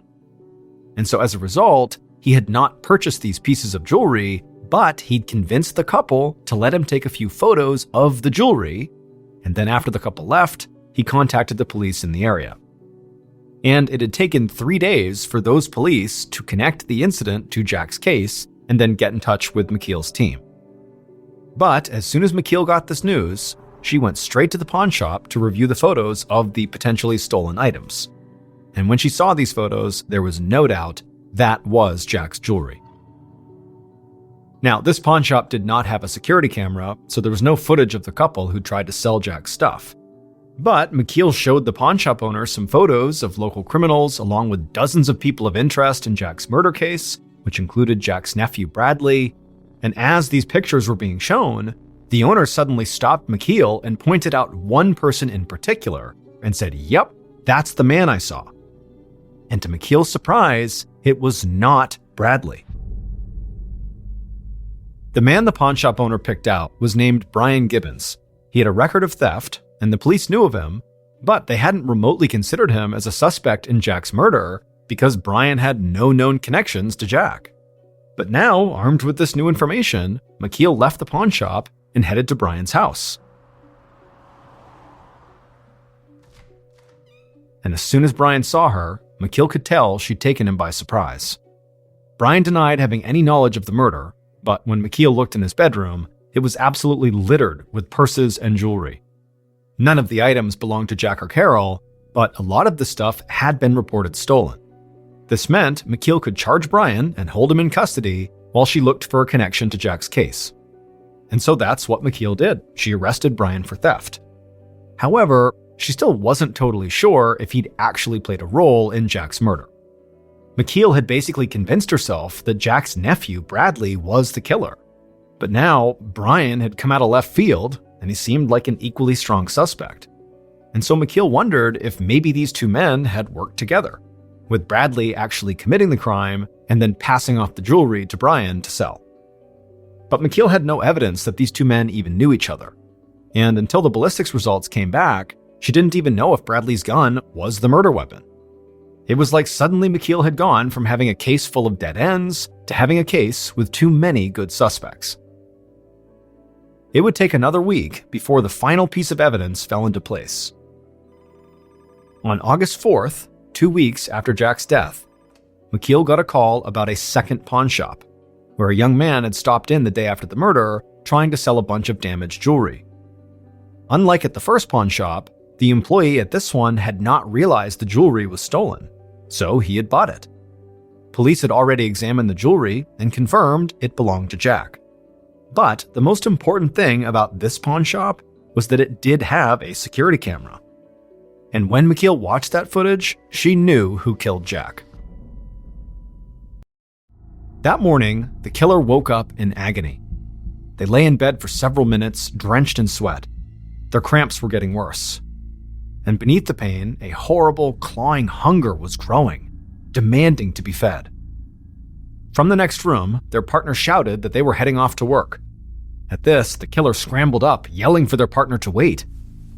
The killer dragged themselves out of bed and stumbled from the room. With a wild look on their face, they told their partner to call in sick today. They were going for a ride. A short while later, at about noon, the couple pulled up to the curb 1 block from the Silver Star Meats factory. The killer eyed the house directly across from the factory. The garage was open, and Jack's car was inside. He was home. The killer reached inside the glove box and took out a .380 caliber handgun. They told their partner to drive away if they weren't back in 30 minutes. Then they pocketed the gun pulled the hood of their sweatshirt over their head, and got out of the car. The killer's heart pounded as they hurried down the sidewalk, avoiding eye contact with the meat factory employees just standing about in their blood-stained aprons. The killer reached Jack's house, headed up the walkway, went through the front gate, and right to the door. They knocked and then waited. When no one answered, they urgently knocked again. The door opened.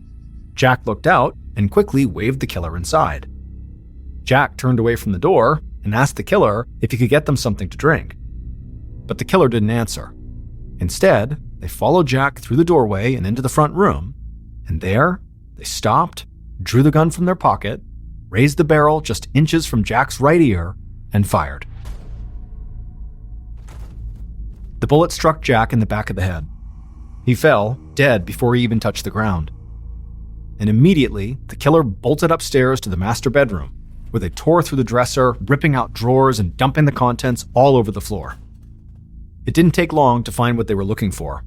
They quickly dug through the room and found Carol's jewelry box and Jack's rings, chains, and watches. The killer stuck the items into the pockets of their sweatshirt, feeling a thrill of victory. Soon, that gnawing hunger would be satisfied. The pain would end. Then, the phone in the house began to ring, and the killer just froze.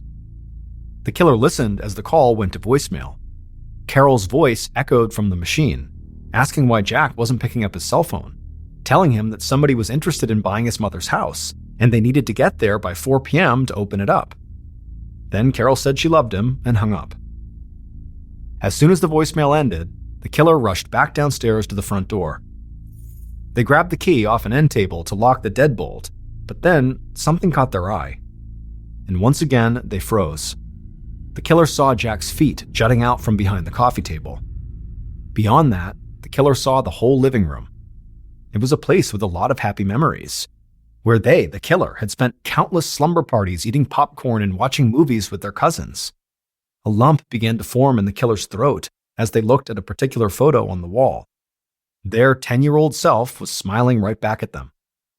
The killer looked down at the floor, said goodbye to their Uncle Jack, and left.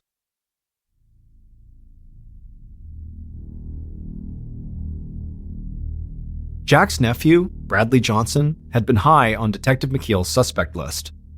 But when the results of the ballistics test on Bradley's .380 caliber handgun came back, it did not match the murder weapon. Also, at that second pawn shop where they had surveillance footage, it was not Bradley who McKeel saw, because Bradley didn't kill his uncle. Carol's nephew, the disgraced Army veteran Michael Lapaya, did.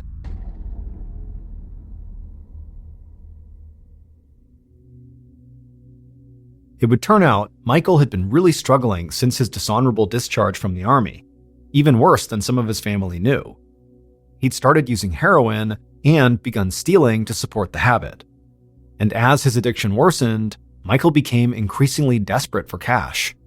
And in July 2014, he saw a quick way to get it, by killing Uncle Jack and stealing his jewelry. Jewelry Michael pawned the next day for just a little over $1,000. Once Detective McKeel saw Michael on that pawn shop surveillance footage, she was sure she'd found Jack's killer. And soon after that, she dug into Michael's phone records and discovered that his phone had pinged off a cell phone tower near Jack's house around the time of the murder, not long before Michael had gone shopping with his girlfriend and to his medical appointment just to give himself an alibi. Eventually, Michael would confess to what he'd done.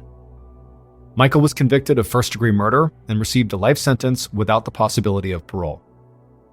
His girlfriend and alleged getaway driver was never charged.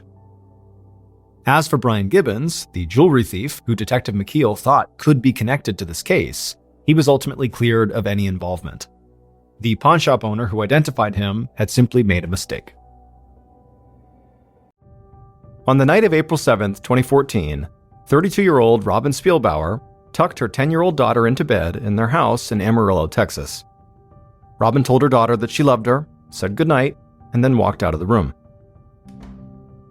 Robin could hear the TV on in the front room of the house, and she began heading that way, but before she got there, she stopped to look in on her younger daughter. Robin peeked into her bedroom and saw the little girl was already fast asleep. and as soon as she saw this, Robin just felt this complete sense of calm come over her. As a single mother with 2 young kids, Robin's days could get busy and chaotic. But she was finally able to relax each night when she knew her daughters were safe and sound in their beds like they were right now. Robin left the bedroom and walked down the hall into the front room of the house, where she found her mom and dad watching TV. Robin took a seat on the couch with her parents, grabbed her phone out of her jeans pocket, and quickly sent a text message. Robin's mom looked over and asked her daughter if everything was okay. She was fine, just making some plans. Robin knew her parents loved having her and the 2 girls in the house, and they played a huge part in helping her take care of the kids. But Robin thought in a perfect world, she would not be living with her parents in her early 30s. Because for many years before she wound up back at her parents' house, Robin had been living a life she loved on her own. When she was 22, she had fallen in love with a great guy named J.D. Spielbauer. J.D. was a former United States Marine and had served in Afghanistan and Iraq. Robin's father had been in the military most of his life, and so her parents had been really happy when Robin started dating a military veteran. Robin got pregnant just 2 months after they started dating, and so she and J.D. had their first daughter, then got married, and then they had their second daughter a few years later. And for Robin, ever since she was young, all she had wanted was to be a mom. And so she didn't really care that she and J.D. struggled with money sometimes, or that raising kids really wasn't always easy. She and her husband loved each other, and they had these 2 beautiful girls. That was more than enough to be grateful for. But in 2012, after she and J.D. had been together for almost 10 years, everything began to change. J.D. became distant, and he started spending a lot of time away from home. And not long after that, Robin had discovered that J.D. was cheating on her with a woman named Katie Phipps, who just happened to be one of Robin's friends from church. After Robin had learned that her husband and friend were having this affair, she divorced J.D., took the kids, and moved back in with her parents. And not long after that, J.D. had married Katie Phipps, which really only added to the tension. Back on the couch, Robin's phone buzzed in her hand. She glanced down at the text, smiled, and got up. She told her parents she would have to run out for a bit, and asked if they could watch the kids while she was gone. Her mom said of course, and then asked if Robin was going out to meet her new boyfriend. Robin blushed a little, but didn't respond. Then she just grabbed her purse, told her parents she wouldn't be gone too long, and walked out the front door.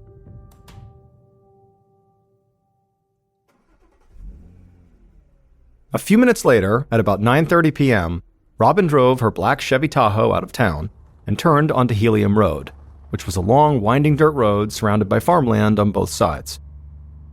As she drove, Robin cranked up the country music on the radio and looked out at the huge Texas night sky. The only light on the road came from her headlights and the moon, and this made Robin feel like she was out in the middle of nowhere. But that was perfect as far as she was concerned. In fact, that's why she'd chosen Helium Road for this meeting in the first place. She didn't want anyone to see what she was about to do. Eventually, Robin pulled her SUV over to the side of the road, put it in park, and began to wait. And as she did, she listened to the radio and looked out the window. And then eventually, she saw headlights coming down the road behind her.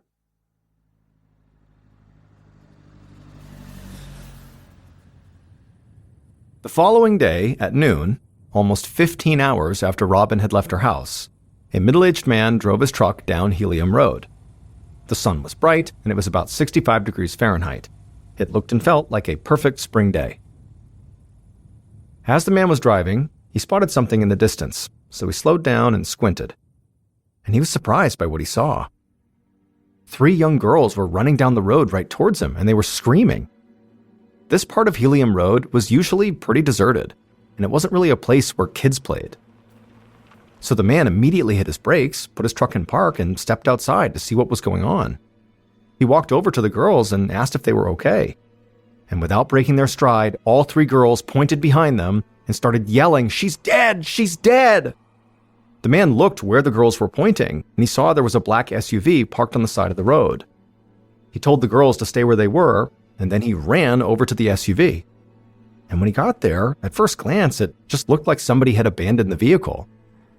However, when he walked to the passenger side of the SUV and looked at the ground, he just froze. The man was in total shock at what he saw, and it horrified him that 3 young kids were clearly the first ones to have stumbled onto the scene. The man took a breath and steadied himself, then he grabbed his phone and dialed 911.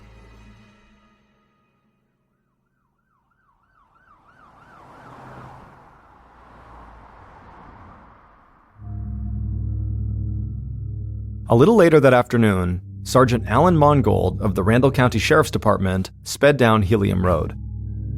Up ahead, he saw there was an ambulance, cop cars, and a fire truck, and then behind him, driving as well, were more police cars. Sergeant Mongold could not think of a time ever when this spot on Helium Road, basically in the middle of all this farmland, had been so crowded.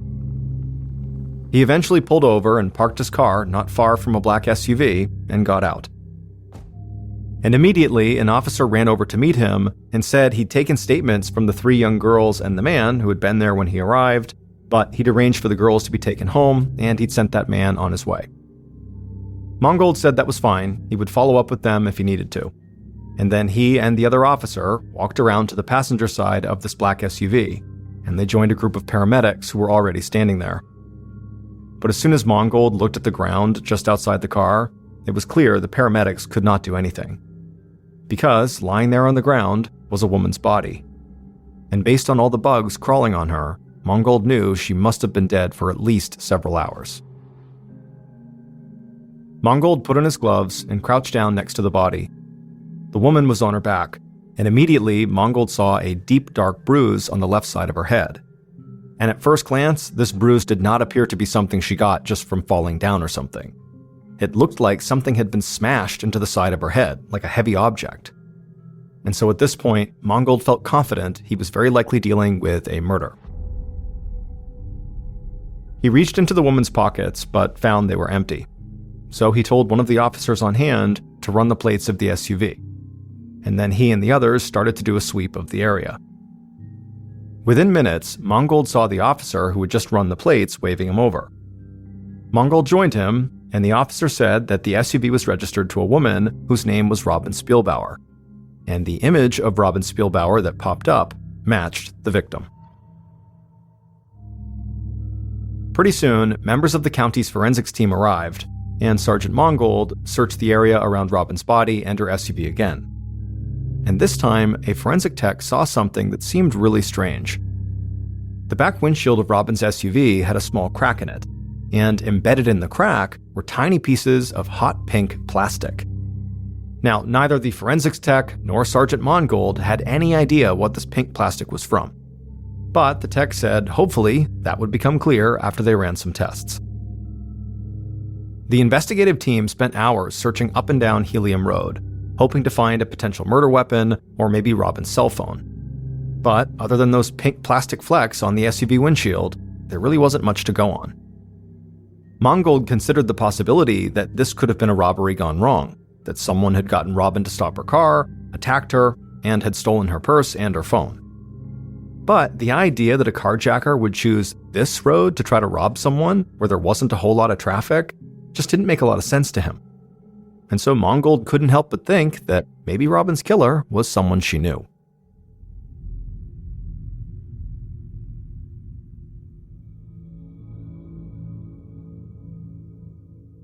The following morning, April 9th, Sergeant Mongold sat at his desk reviewing the autopsy report.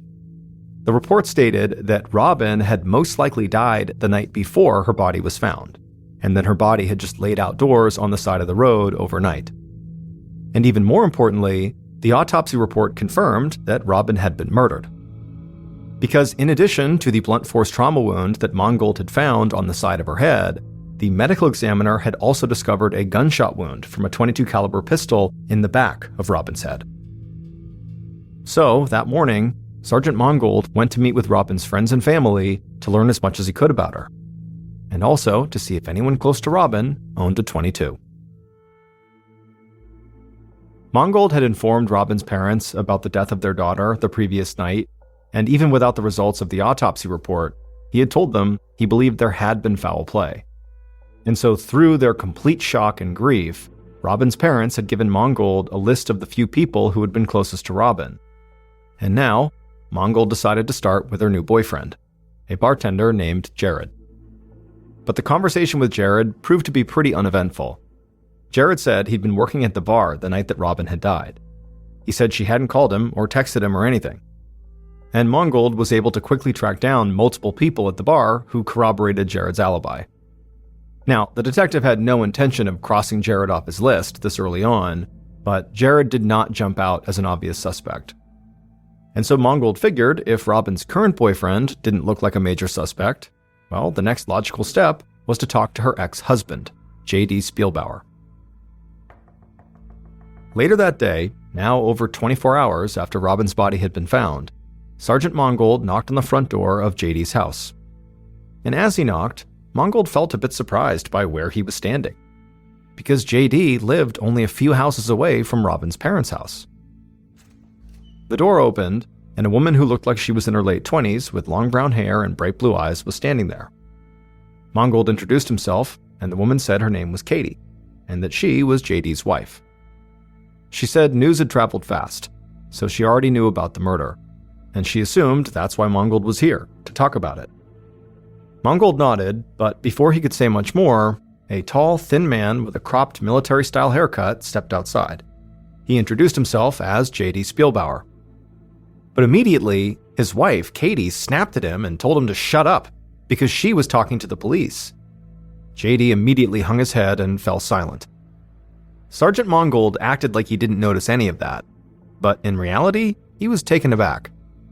Married couples, even ones that didn't necessarily get along, rarely lashed out at each other in front of him, especially when they knew they could be potential suspects in a murder case.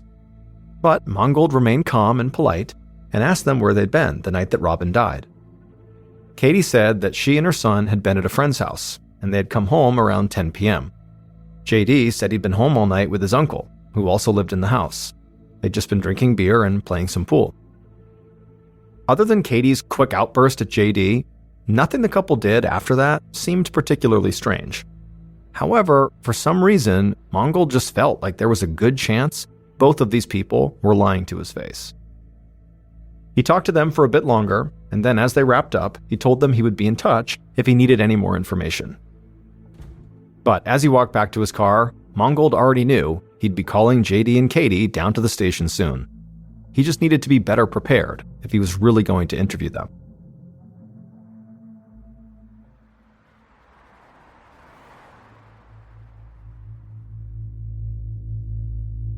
After leaving J.D. and Katie's house, Mongold drove a few minutes across town to Robin's best friend Aaron's house. Robin's parents had told Mongold that Robin and Aaron were extremely close and shared basically everything with each other. So Mongold thought she'd be a great person to talk to learn more about Robin, but also he figured if anybody had inside information on Robin's ex-husband and his new wife, it might be Aaron. And as it would turn out, Aaron knew a whole lot about Robin's ex and his new wife. She told him that at one point, she, Robin, J.D., and Katie had all been friends. But then J.D. and Katie had an affair, and things got ugly. She said Robin constantly worried about the kids and wondered if she and J.D. should really be trying to co-parent them. Aaron also said that J.D. talked a lot about suffering from PTSD because of his time in combat as a Marine. Mongold took notes on everything Aaron was telling him. An affair, a divorce, and a potential custody battle could all be motives for murder. And while Mongold did not believe that all military vets suffering from PTSD were inherently violent, JD's condition was still something he had to consider. But Aaron would tell Mongold something else that would instantly make him rethink his entire approach to JD and Katie. Aaron said late last year, Robin had gone over to JD and Katie's house to drop off the kids. However, when Katie had come in and seen her husband and Robin talking, she screamed, grabbed Robin, slammed her into the fireplace, and threatened to ruin her life.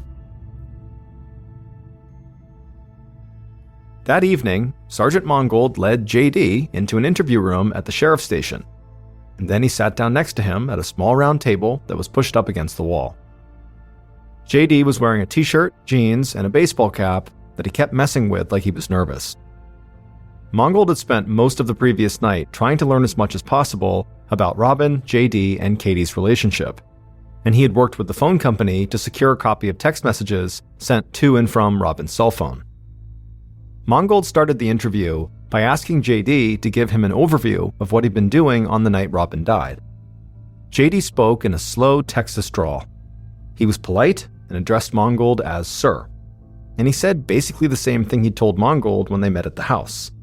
He'd been hanging out with his uncle at home, drinking and shooting pool. Mangold nodded and asked if he'd seen Robin at all on that day. But JD shook his head and said he had not seen or talked to her. Sergeant Mangold reached down and grabbed a file folder out of a briefcase. He opened the folder and pulled out a piece of paper. Then he turned to JD and said he wanted to help him because clearly JD was having trouble remembering things clearly. Mangold told JD that this piece of paper was a record of all the text messages Robin had sent and received on the night she died. And her final text exchange was with JD, just before 9:30 p.m. And it was clear from this text that the two of them had been planning to meet up that night. JD immediately took off his hat and ran his hand through his hair. He apologized for lying, and then as he tried to explain himself, he started to stammer. Finally, he got out that Robin was supposed to meet him that night at his house to talk about a standardized test their older daughter was supposed to take. However, JD said Robin never showed up. At this point, Mangold really began to press JD. He asked him if Robin had never showed up, why hadn't he reached out to her? And JD really struggled to come up with an answer. He remained polite and kept calling Mangold Sir, but as he was doing that, Mangold got the impression that this was not a man who planned things out, or who could easily organize his thoughts. And so eventually, Mangold told JD that he could assume only one of two things. JD had lied because he was the one who murdered Robin, or he had lied to cover for someone else. JD just shook his head and said he would never hurt Robin. But Mangold snapped back and said, well, if you didn't kill her, who did? JD went quiet for a second, and then he looked up at Mangold and just said, I have suspicions. Now, during this interview, JD did not come out and actually say who he suspected, but Mangold thought it was pretty clear. In fact, Mangold had the same suspicion since he talked to Robin's friend Aaron. So Mangold didn't waste any time. He let JD go, and then had JD's wife, Katie, brought to the station and into the same small interview room. Katie was wearing a sweatshirt with a pink camouflage pattern on it, and while her husband, JD, had looked very nervous when he came in, Katie, on the other hand, just looked mad. But before Sergeant Mangold could even ask her a question, she said she needed him, Mangold, to tell her something. She said she needed to know if JD was having an affair with his ex-wife Robin. Mangold said he didn't know if that was the case, but he did know that JD and Robin had planned to see each other on the night that Robin died. After hearing this, Katie broke down sobbing and put her face in her hands. She said she knew it. She knew Robin had been trying to tear her marriage apart because Robin had never gotten over JD after the divorce. But despite all the obvious anger Katie felt towards Robin, she insisted that she had nothing to do with Robin's murder. However, despite what Katie and JD said during their interviews, Sergeant Mangold still decided to secure search warrants for their house and their cell phones, and he felt sure he would soon be able to arrest one or both of them. On April 10th, so just 3 days after Robin's murder, Sergeant Mangold and the investigative team searched JD and Katie's house, and they quickly found a room filled with guns. Mangold didn't think that was strange, though. Amarillo, Texas was home to a lot of avid hunters, and most of the weapons in this room were hunting rifles. But one gun immediately caught the detective's eye. Sitting in an open case was a Sig Sauer .22 caliber pistol. Now, Robin had been shot with a .22. But that was not actually the only thing that made this gun stand out. This gun had hot pink plastic accents on part of the grip and the barrel. And when Mangold leaned down to get a better look, he noticed that part of the pink plastic on the grip was cracked, and that small pieces of the plastic appeared to be missing. And so right away, Mangold assumed that those small pieces of pink plastic that were missing must have wound up embedded in the back windshield of Robin's SUV.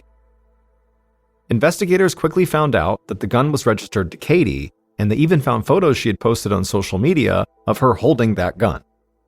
And later that day, when police searched Katie's text messages, they found something just as damning. In the 4 days leading up to the murder, Katie had sent 336 text messages to JD, threatening to ruin him and Robin. And the final text message, number 336, which Katie had sent to JD about an hour before Robin had left her parents' house and driven out to Helium Road, said, "You started this, whether you want to believe it or not. I will finish it."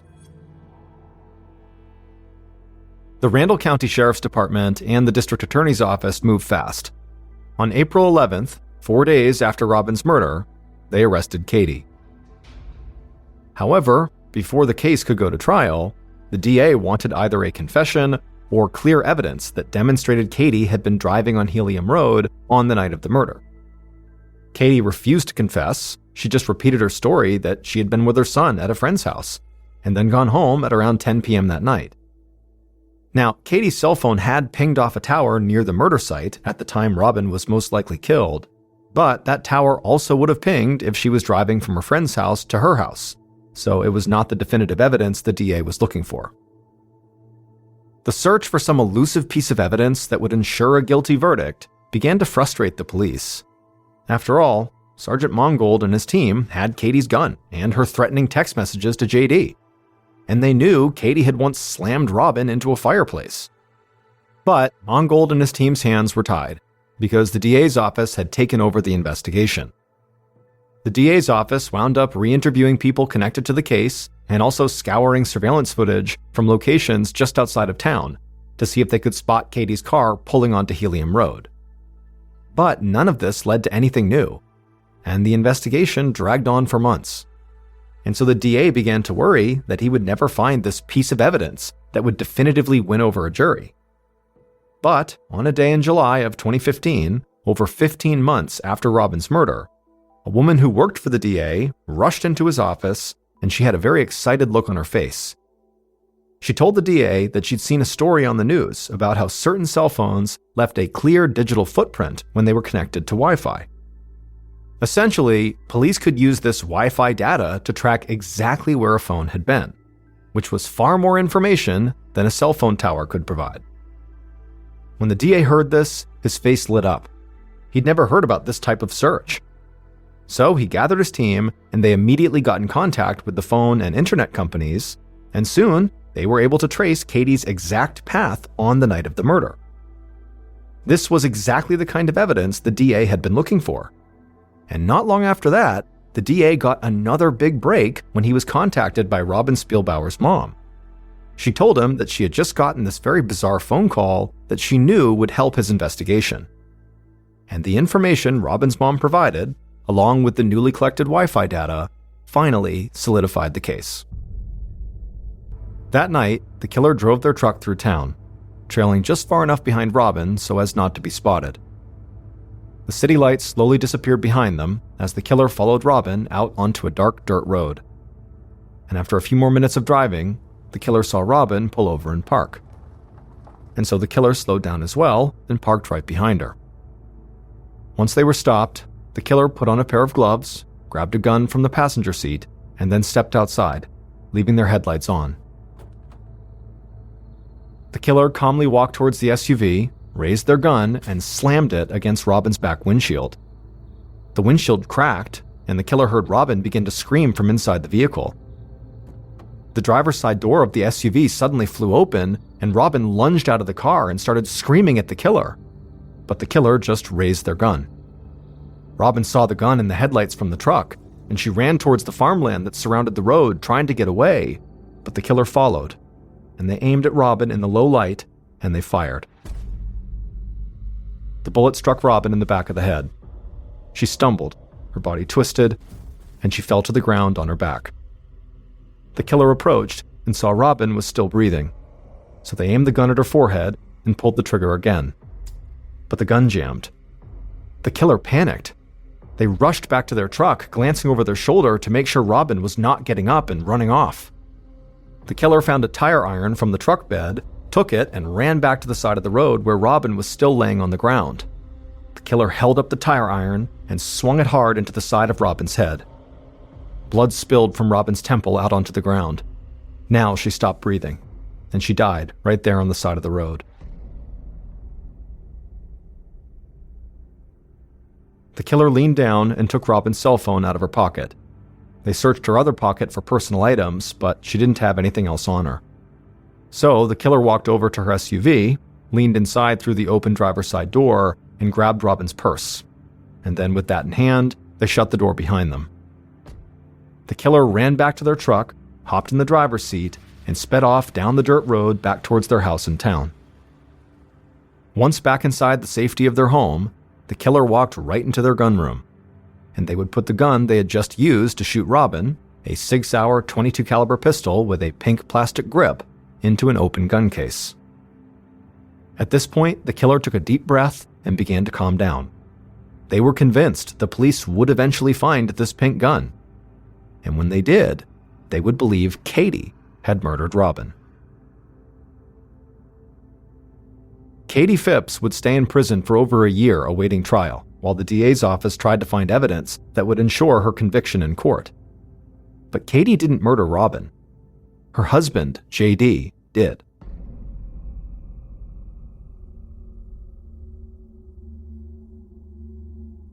It would turn out that Katie's suspicions about JD and Robin had been correct. JD, who had cheated on Robin with Katie, had now begun cheating on Katie with Robin. But JD knew Katie had caught on, and the whole thing had now turned into a total mess. He wanted both women out of his life, so he murdered his ex-wife and framed his current wife for the crime. On the night of the murder, the way JD had lured Robin to Helium Road was he had been texting back and forth with her to set up a meeting on that secluded road. That way they could carry on their affair without being seen. Police had considered JD a suspect, but the bulk of the evidence they found seemed to point to his wife Katie. She had sent hundreds of threatening text messages, had physically assaulted Robin, and had claimed she was going to, quote, finish what JD had inadvertently started. And when tests were run on Katie's gun, the pink plastic from the weapon matched the pink plastic police had found embedded in Robin's back windshield. And so, after only a 4-day investigation, police had arrested and jailed Katie. But over a year later, as investigators and the DA tried to shore up their case before going to court, new evidence came to light. Katie's phone had not been connected to Wi-Fi on the night of her murder. However, her son's phone had. And so using the Wi-Fi data from her son's phone, in connection with cell phone tower from Katie's phone, police were able to see that on the night of the murder, Katie's route was directly from her friend's house back to her own house. At that point, they realized Katie had been telling the truth. She did not kill Robin. Also, investigators came to believe that many of Katie's threatening text messages to JD might have been about divorcing him and exposing his affair, not about harming Robin. So with this new evidence, police released Katie from jail, and the DA admitted he had rushed to judgment about her guilt. Once Katie was out, investigators quickly turned their attention to JD. And one of the first things they discovered was that JD's stories about suffering from PTSD were a complete lie. Because JD had never served in the military. It was just something he lied about to impress women. And so the fact he had successfully carried out this lie for years and had even convinced police it was true helped lead the investigators to believe that JD was much craftier than they had given him credit for. They came to assume that everything he'd told them during the investigation was potentially a lie, and that he had the personality and the mental capacity to frame someone else for murder. And then finally, when investigators really began to move in on JD, Robin's mom contacted the DA about this bizarre phone call she got. She said that JD had called her and asked her to lend him a significant amount of money so that he could take his daughters on a trip to New York ASAP. With everything else investigators had learned, they saw this as a huge red flag. They believed the reason JD was trying to go to New York was actually just to make a run for the Canadian border. So they arrested JD before he could leave town, and they charged him with the murder of his ex-wife Robin. JD was found guilty of murder and sentenced to life in prison. He'll have a chance for parole in 2046. Despite the conviction, Some members of the sheriff's department continued to believe that Katie had played a role in this crime. But once she was released from jail, Katie was never arrested or charged again in connection with Robin's murder.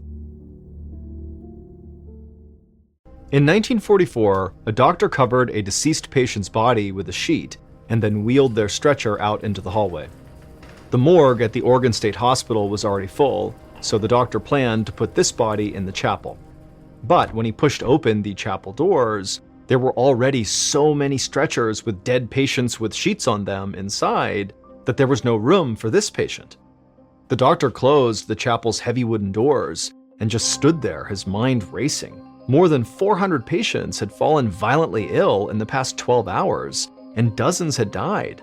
The doctor had no idea what the cause was, and if he couldn't figure it out, he knew more bodies would be joining the ones already lining the inside of the chapel.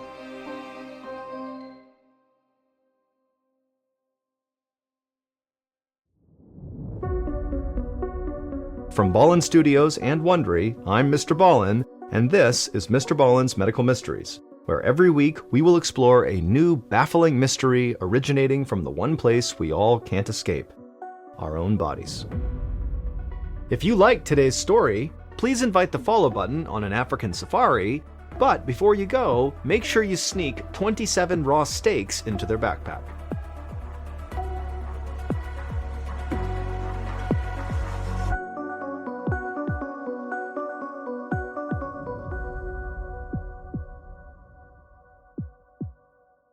This week's story is called Blood Feast.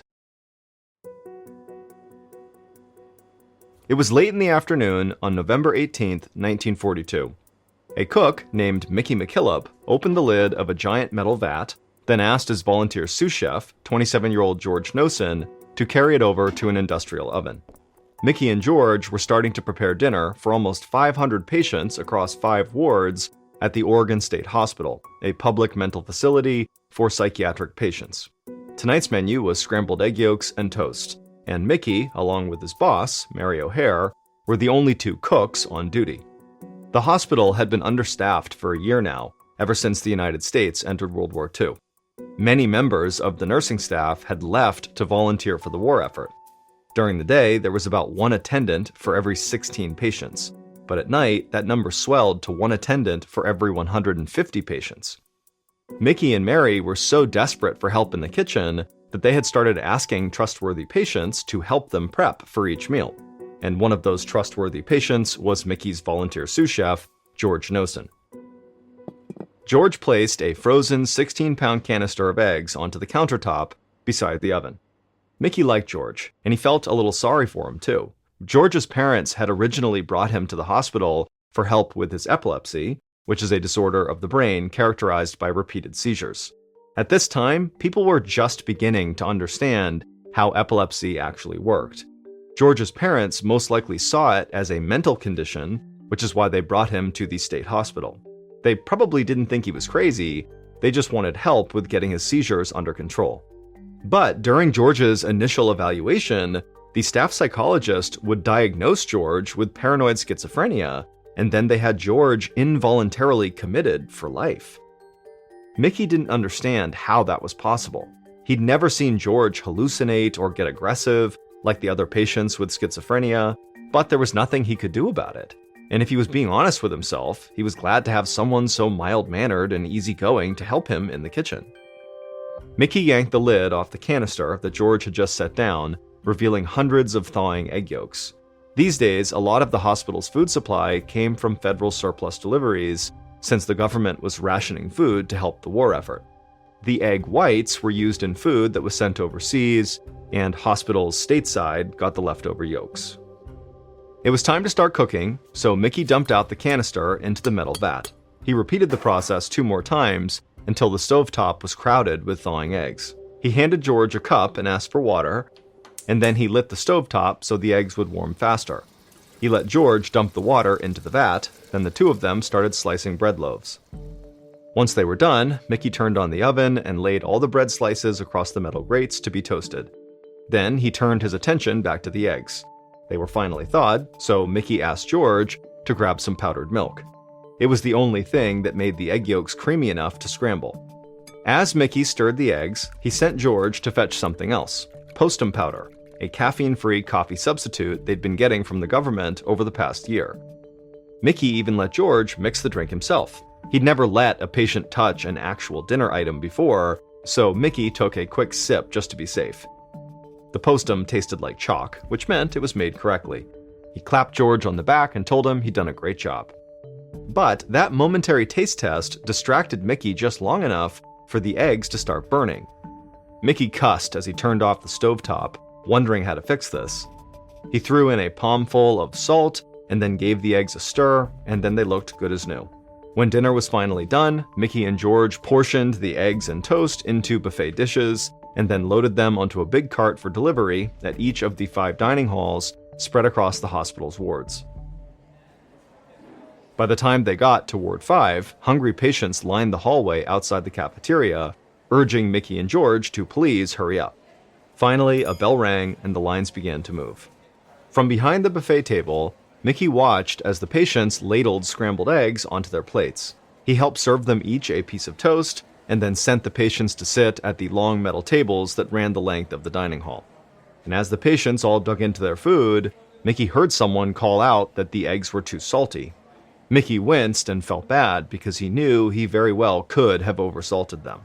And while Mickey was worrying about the eggs, another patient in the room took a long swig of postum and then started to choke.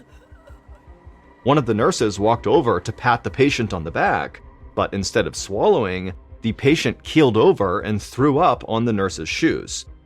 The nurse shrieked, and Mickey looked over and saw a red streak on the ground. It took him a second to realize that it wasn't vomit, it was blood. The patient then fell backwards onto the floor, and those around him began to scream. The nurse bent over and tried to steady the man, who was now having a seizure on the floor. Mickey ran over to help her, but before he could make it, another patient sent a spray of red blood shooting across the table. Mickey shouted for everyone to stop eating. But his warning came too late. More patients began throwing up blood. Others collapsed onto the floor, writhing in pain. Mickey didn't know what to do, so he just tried to catch patients as they fell. One nurse ran into the hallway and sounded an alarm. Mickey stooped over a patient who was clawing at his own face, saying he couldn't feel it. His lips were swollen and blue. He tried to help the man return to his seat, but the man collapsed back down to the floor and started saying that his legs were paralyzed. Mickey was totally horrified and his hands trembled with fear, and he had no idea what could cause this terrible reaction people were having. Dr. William Lidbeck had just finished dinner when his phone rang at his home on the hospital grounds. When he picked it up, all he heard on the other end was screaming and shouting. Then a panic-stricken nurse got on the line and begged him to run up to the hospital. Patients across 4 of the 5 wards were collapsing, they were vomiting blood, and now losing feeling in their faces and limbs. Dr. Lidbeck dropped his fork, ran out his front door, and tore across the lawn, heading for the side entrance of the main hospital building, 100 yards from his cottage. With every step, the screaming he could hear grew louder. It sounded like every patient inside of the building was in agony. Moments later, the doctor flung the door open and stepped into the hallway, and the scene that greeted him was horrible. The hallway was full of patients sitting on the floor with their backs up against the wall, coughing blood into their laps. One man had been strapped to a gurney in the hallway, spasming wildly, blood running down the front of his shirt. His entire mouth was swollen and drool collected at the side of his lips. A nurse ran into the hallway and beckoned Dr. Lidbeck to come quickly. He followed her through a doorway into the cafeteria, where he saw dozens of patients writhing on the floor. The nurse that Dr. Lidbeck had followed dashed ahead of him. She knelt down beside one of the patients and started spoon-feeding him baking soda. Dr. Lidbeck caught up to her and asked what was going on. She admitted that the nursing staff had no idea what had caused this outbreak, but it had started right after the patients had begun their dinner. She didn't know how to reverse it, but she was just hoping that baking soda would help alleviate their stomach pain. The entire staff was running around in complete panic, trying to manage symptoms. Dr. Lidbeck took a deep breath and tried to push down his rising fear. He'd never dealt with sudden illness on such a massive scale, but he knew that he couldn't do anything without the proper equipment. He had to get his medicine bag from his office on the second floor. He instructed the nurse to keep working, then ran out of the cafeteria and down the hallway. He turned the corner into the third ward, where the scene was exactly the same. It was full of patients covered in their own blood, writhing on the floor. Dr. Lidbeck had always prided himself on having a steely stomach, but this felt unbearable to watch. He rushed through the hallway, stepping over sick patients as he went, and ran up the stairs to the second floor. But as he left the stairwell, he stopped dead in his tracks. The atmosphere in this ward was completely different. The hallway was empty. If it weren't for the screams echoing from downstairs, it would almost feel peaceful.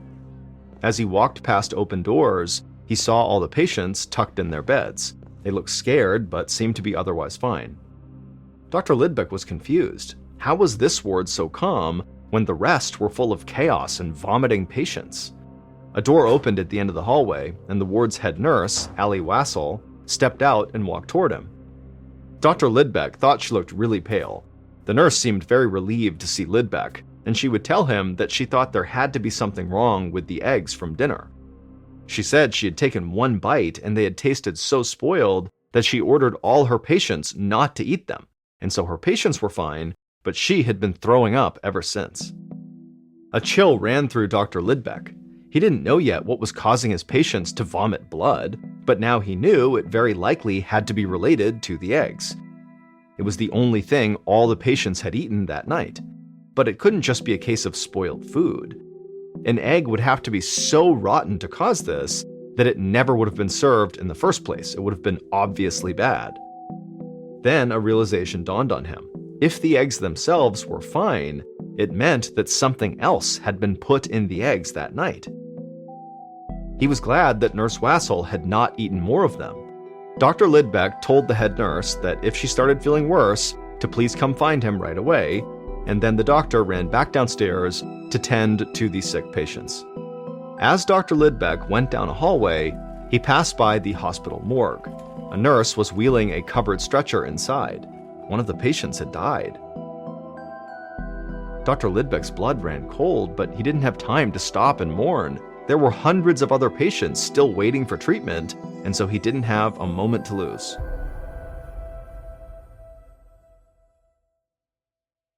Hey, it's MrBallen. For the first time, my show, Medical Mysteries, has joined forces with Redacted for a special episode. A redacted medical mystery uncovers how routine surgery leads to classified government operations. Listen now on the Medical Mysteries or Redacted feeds, or search A Redacted Medical Mystery wherever you get your podcasts.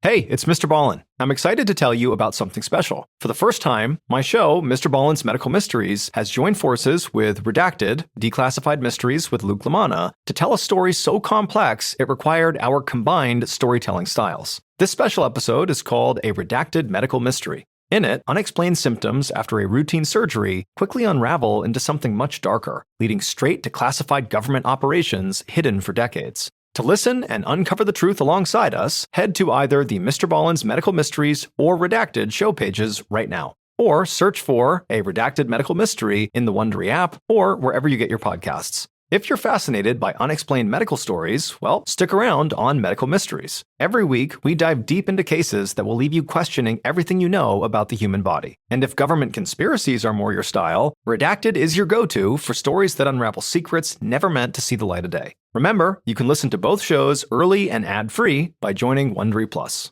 Hey listeners, MrBallen here. What if I told you that some of the strangest, darkest, and most mysterious stories happening right now are all connected to what might be the biggest crime of our generation? You know I'm always on the hunt for the most chilling and perplexing tales out there. Well, I've discovered a new podcast that uncovers real-world mysteries unfolding right now, much like how another Ballen Studios podcast, Redacted, Declassified Mysteries, brings hidden government secrets to light. And it's called Lawless Planet.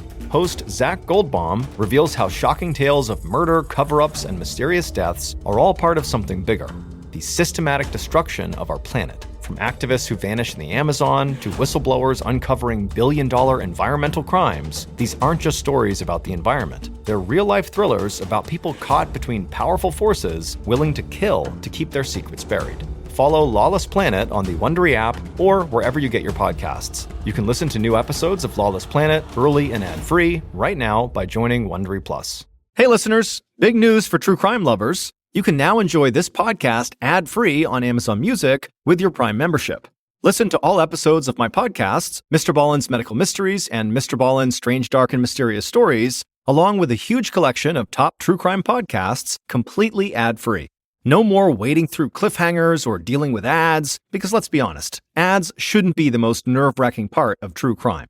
To start your ad-free listening journey, download the Amazon Music app for free or head to amazon.com/ballen. That's amazon.com/BALLEN. Dive into uninterrupted true crime stories today.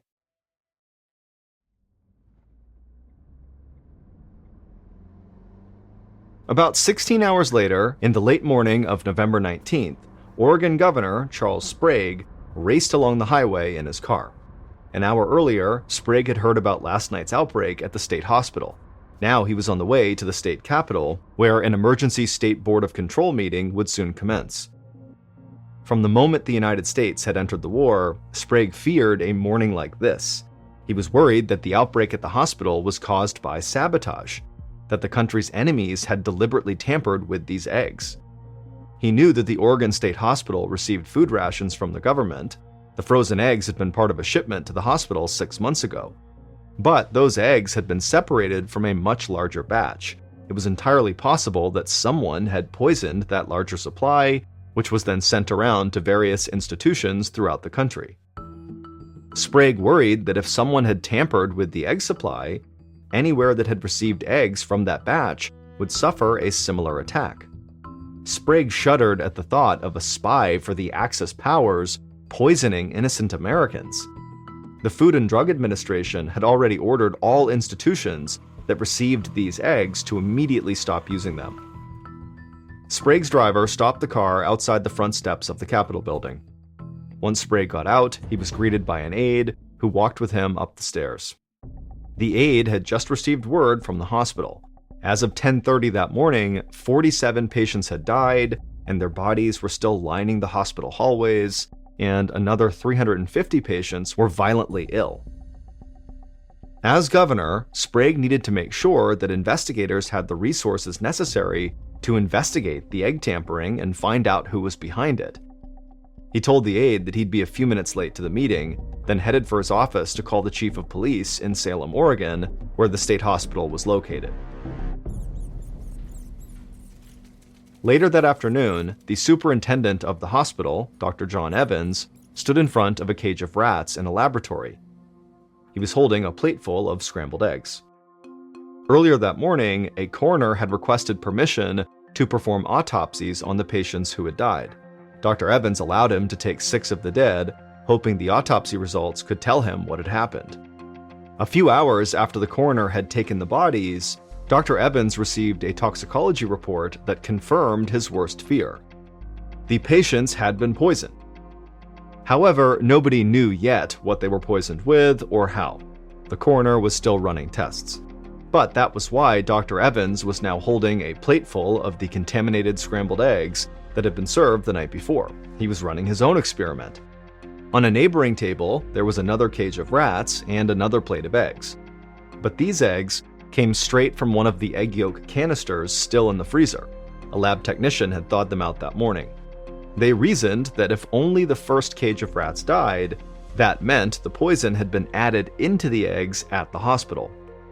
But if both cages of rats died, it meant the eggs themselves had been poisoned before they were shipped to the hospital, and tens of thousands of people could be in danger. Dr. Evans placed each plate of eggs into their respective cages and then waited for the rats to eat. A moment later, the rats in the first cage began to shake violently and foam at the mouth. They squealed in pain, and within minutes, all of them were dead. Dr. Evans looked over at the other cage and saw those rats were just fine. The experiment had worked. It confirmed this wasn't a case of mass contamination or widespread enemy conspiracy. The eggs were clearly just fine when they arrived at the hospital before something or someone poisoned them. But it also meant there could be a mass murderer inside the hospital who was the one who added the poison. Enraged and disgusted, Dr. Evans called the police. 3 days later, on November 22nd, Head nurse Allie Wassel, who had ordered her patients not to eat the eggs, sat in Dr. Lidbeck's office speaking to a barrel-chested detective. The investigators had been interviewing every patient and member of staff for the past 2 days, trying to determine who poisoned the eggs. Further testing had revealed that the poison was sodium fluoride, better known as cockroach poison. Detectives had even found some in a basement storeroom, but what they didn't know was how it had gotten into the eggs or who had done it. Allie wanted to help, but she told the detective that she hadn't seen anything suspicious. Until that horrible dinner, she'd been on duty, taking care of patients. She watched the detective as he scribbled something down on a notepad, and she started to feel nervous. Allie assured the detective that the other nurses would confirm her story, too. The detective wrote a few more things down and then looked up at Allie and thanked her for her time and told her she was free to go. Allie breathed a sigh of relief and stood up to leave. As she reached the door, the detective told an officer standing outside to bring in the next person to be interviewed, assistant cook Mickey McKillop. Allie passed Mickey as she was walking down the hallway.